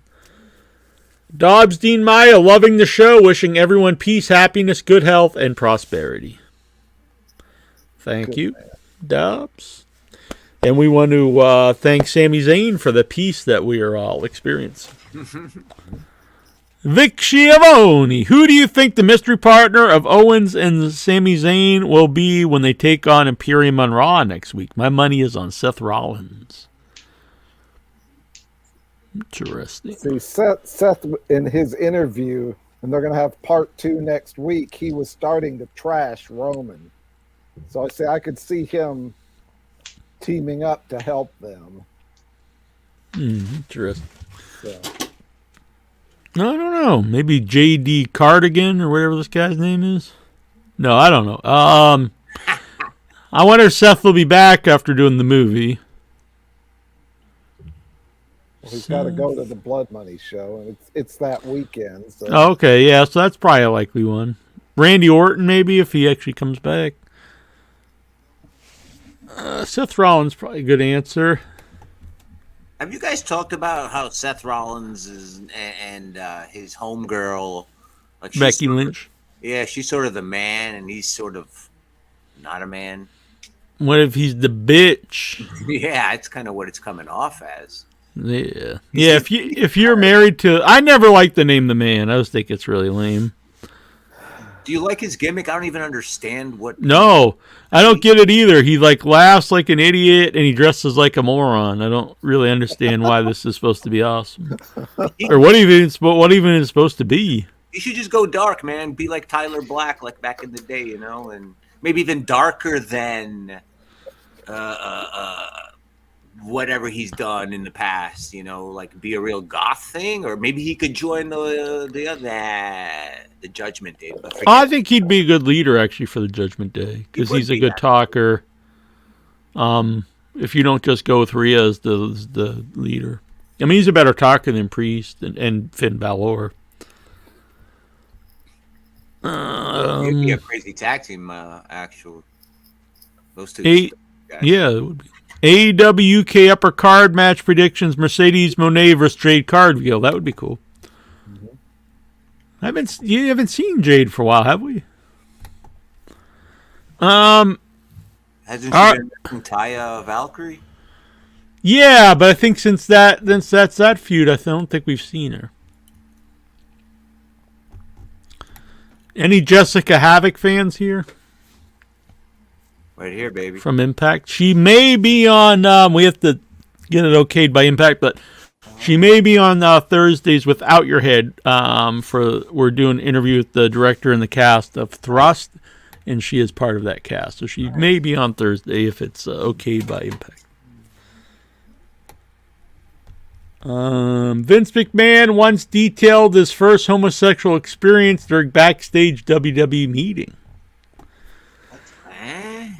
Dustin Rhodes made his famous comeback to WWE after a stint in WCW. Upon his return, Rhodes reinvented himself as a character named Goldust. One of the first storylines involved Goldust in WWE was a feud with Razor Ramon, also known as Scott Hall. Several years ago, Scott Hall gave an interview with YouShoot where he revealed that Vince McMahon suggested turning the feud with Goldust into a homosexual angle. Despite Hall's reluctance, McMahon shared a personal experience of his own first homosexual experience in front of other wrestlers. He goes, "Let me tell you about my first homosexual experience. And I remember sitting, me and Kevin Nash, both sitting in Vince's office at TV, and I looked at Kevin. My first thought was, as opposed to your most recent, like you and Warrior on a bearskin rug." Yeah, if you had a first, that would mean that you would have others, right? Otherwise, you would say my only, right? Yeah. Yeah. He was talking about when he was living in North Carolina. So he was hitchhiking one time. Must have been really young, wouldn't he have been, if he was hitchhiking? And I don't know anything about Vince's past, but I'm thinking hitchhiking from where? The pool to the country club? Like what? He said his car broke down. Yeah, that's true. And he said some guy picked him up and was like rubbing his hand on his leg. And I'm thinking, okay, now you tell me, what does this have to do with wrestling? Is that it? I don't know if I'd really call that a homosexual experience. I would call it like I was, maybe molested or something. This is quite an interesting story about Vince McMahon. Sexual abuse, yeah. You're right. Oh, man. Interesting. So what was your first homosexual experience there, Tazo? Hey, but seriously, I think that at some point when I was a little kid, like somebody would take me and my sister, like drive. You have a sister? Yes, I have a sister. Is she hot? Oh man, forget it. I was about to open up about the first time I was molested in Utah. Whoa, that's like is this a real thing? Is not a good idea. No, now I feel bad. No, the point is this, and this is interesting. Maybe Was she hot then? 4 years old. Seriously. I'm gonna cut this part out of the show. Go on. Yeah. No shit. Yeah, maybe the whole thing should be cut out. Like I shouldn't even say this part. But no, nothing crazy. So, my mom, who was a little bit, cuckoo in her older age, she was like this dude who was like this customer, but a Greek dude who's come to the diner, right? He was a Greek dude, and he knew my parents, and he would like say, "Hey, give me the kids. I'll take them to the beach or something." Damn. And we would wait, man. So a lot, it could be nothing. I don't know. So then we would go to the beach, and then we would come back from the beach and be in his car, right? And I assume, I really don't remember anything. I don't remember this guy either. He's long dead. He was long dead when I was like 18. He was dead, right? And he would drop us off. My mom said that she would find like we had stuff on our faces. I'm thinking it was just glazed donut. Like what the fuck? Like you had semen on your face? So I was thinking, like, hey, you never know, man. Probably not, No, it was probably just Coke. It's probably cocaine. It's probably ice cream or something. Maybe. My mom could really like mess your head up. That's all. Damn. Well, I mean, that was a nice uplifting story for the end of the show. But yeah, but look, you turned out fine. Exactly. That's why I've always had questions. You need to do a compilation where you have like your Buck Zumhoff interview, and then I say my molested story. I had a babysitter. She was like a teenager, and she'd make out with me and my brother. Damn. We were like 7 and 8, and she was 13. It was hot. How old was she? Like 13. Oh, nice. She was cute. Yeah. I was like, man. See, these are those stories that you need to make a nice best of. In your head, best of molestation. She put on lipstick and start kissing us. It was really weird. Nice. Damn. And I'm fine. Yeah. Yeah. You guys are upstanding citizens. Goodbye monetizing this week.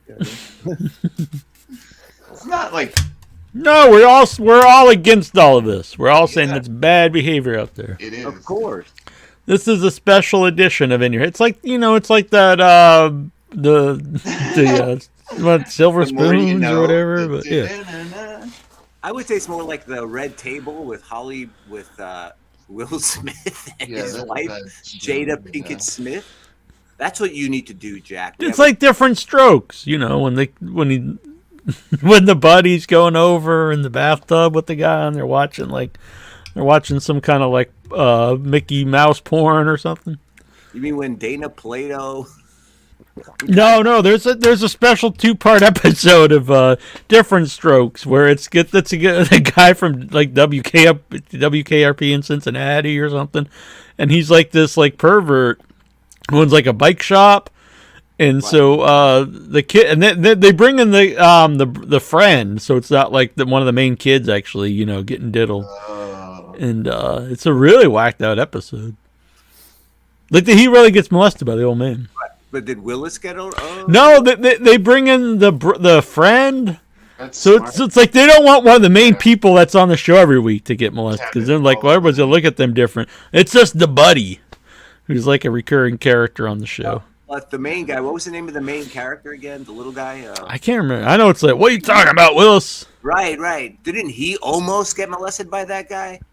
Right. It was him and his buddy were at the guy's house, and he leaves. And then he said, but his buddy stays around and. Seemed like Arnold or something. Arnold is the kid, but what's he? And then the other kid, he was in Friday the 13th Part 5, but he's like, why are you trying to molest me, sucker? What you talking about? I always felt bad for the actor because I'm pretty sure he's from WKRP in Cincinnati, and I was like, man, that's what everyone remembers him as now. Is it the black guy? Or like No, it's an old white guy. Oh, the bald-headed guy. Yeah. Oh, the weird-looking guy? Okay.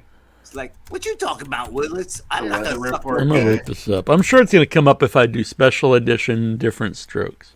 Is this bothering Jonathan? What you talking about, Willis? I'm not going to suck that man's penis. Jonathan Jackson. Hello. He's just giving us the 2 mile stare or whatever it's called. What you talking about, Willis? He's remembering his days at Nam and the shit.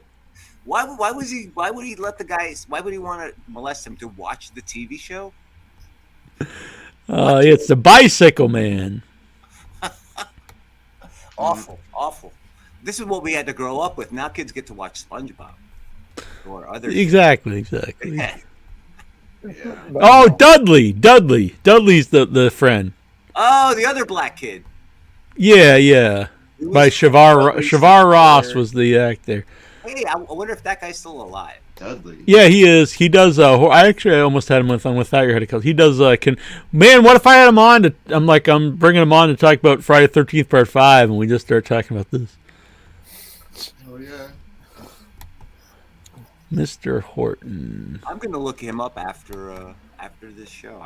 I remember him quite well now, in my brain. I remember that episode. In fact, that actor in WKRP is like the radar of WKRP. If it were like MASH. No, similar character. That was the dude with the glasses, but he was the weatherman. Yeah, is that not the guy? I'll show you who it is. That guy was the head of WKRP. He was bald headed. Oh, that. It's this guy. Yeah, that guy. Yeah. And this is from the episode, so he's taking pictures of the buddy, like in the bathtub or something. Always funny. Yeah, this is not fun here. This is a bad time. Who would want to watch that? I don't know. Only like 3 channels. Think about that. You're like, oh man, let's watch Different Strokes. That's always a good time. And then it's like, holy shit, he's diddling this little boy. The only channel that comes in with the bunny ears. It's like, fuck. God damn it. Imagine if you're like 10 and you're just like, what the hell did I just watch? Hey, that's what you had to watch back in the day. That was prime time, baby. That's what I vote. Now, Different Strokes I actually do think was a good show, but a lot of those sitcoms that people act like now are these great shows, it was literally because there's 3 channels, so you just watch them just because they were on. You didn't have the internet. It's like no one really loves Coach and Wings and Major Dad. It's just like they were just on TV, and what else? What the hell else was there to do? So you just watched them. Yeah, it wasn't like, oh man, I can't wait till Thursday to watch Coach. And they had that big blonde dude. Like, Yeah, it was on for like 10 years. Not because it was like the greatest show. It's just because there's nothing else on. It was like, whatever. He's one of the voices on SpongeBob, right? The big. Oh, he is? I don't know. Patrick, wow, that's crazy. I know he was MOON spells moon on Good show. You didn't like Frasier, Jack? You didn't like Frasier? I mean, that's not. There are good sitcoms. I'm not saying all, but there were a lot of them that lasted years that were not. They were just like throwaway stuff. I actually never really watched Frasier. But I assume it was probably good. I don't know. It was all right. Yeah. It's whatever. I mean, I like. All in the Family's like all-time classic. Especially the first 5 seasons until the Stivics leave. It kind of goes downhill once the Jeffersons leaves too. But then once the Stivics are gone, it's really not good. But the first 5 seasons are great. Probably the best sitcom ever on TV. The Jeffersons spun off of All in the Family? No, it's good too. But All in the Family's the best. Did they spin off from that? Yeah. Wow. Yeah. Crazy. Yeah, the original first, I think maybe 4 seasons, they're the neighbors. Oh, wow. Crazy. Oh, weird. That's why you said it changed. It was a good balance because you had I think once they left, they had to tone Archie down a little bit because he didn't have the counterbalance of the black family there. So you couldn't have him saying certain things without them also there, because then it's just like, oh, this is just this racist dude without like the other people there. You know what I'm saying? But yes, it's a great show. All right. So, this was a good time. We'll be back next week. We'll have Kempeter on sometime. I really had a fun time last week with Pondo, so I'm thinking about trying to get some more guests on the show. Especially if they listen to this last half. They'll be like, hell yeah, I'll definitely do this show. Like, yeah, it sounds like a good time. But Kempeter will be on soon. I would like to also get George South back on. He has a new book out. But that one I got to prepare for because that we're going to have to try to beat the 4.5 hour record. So that'll be like a 5-hour interview with George South. But I would like to get George back on. That'll be fun. And any guests are cool. I do have a preference. I do like guests. We're running out of like guests from the 70s stuff. But I like the legend guests and guys that I grew up watching. Personally, I like them on the show because I grew up watching them, so it's from an era that I remember fondly. There are exceptions, like Pondo is very fun, so that was really good. But a lot, it's not sometimes like newer people, they're from a different era, so they don't have as fun as stories to me. And but there's always exceptions, like Larry Sweeney back in the day, who was current indie, great guest. So there's always exceptions to the rule. So anyway, we will be back next week. And if not a guest, we'll come back and we'll talk all about the wrestling. And I finished both cups of coffee. I finished this one and this big one. And this, which I don't believe has caffeine. So I think I'm all good. All right. We'll be back. Thank you, guys. Peace out. Have a good night. Good night, everybody. Oh, I got to get the theme song ready here. To close us out, we open with Duckman, and we end the show with Ron Hex. Andre the Giant. Andre was big, yeah, yeah, yeah. It was not small, no, no, no. Andre could drink, and he could fight. Drink, drink, drink, and a fight, fight, fight. Andre was big, yeah, yeah, yeah. It was not small, no, no, no. Andre could drink, and he could fight. Drink, drink, drink, and a fight, fight, fight. Andre the Giant. Andre was big, yeah, yeah, yeah. It was not small, no, no, no. Andre was great, he was not bad. A great big heart and a great big man. Andre was big, yeah, yeah, yeah. He was not small, no, no, no. Andre could drink and he could fight. Drink, drink, drink, and a fight, fight, fight. Andre the Giant from Grenoble, France.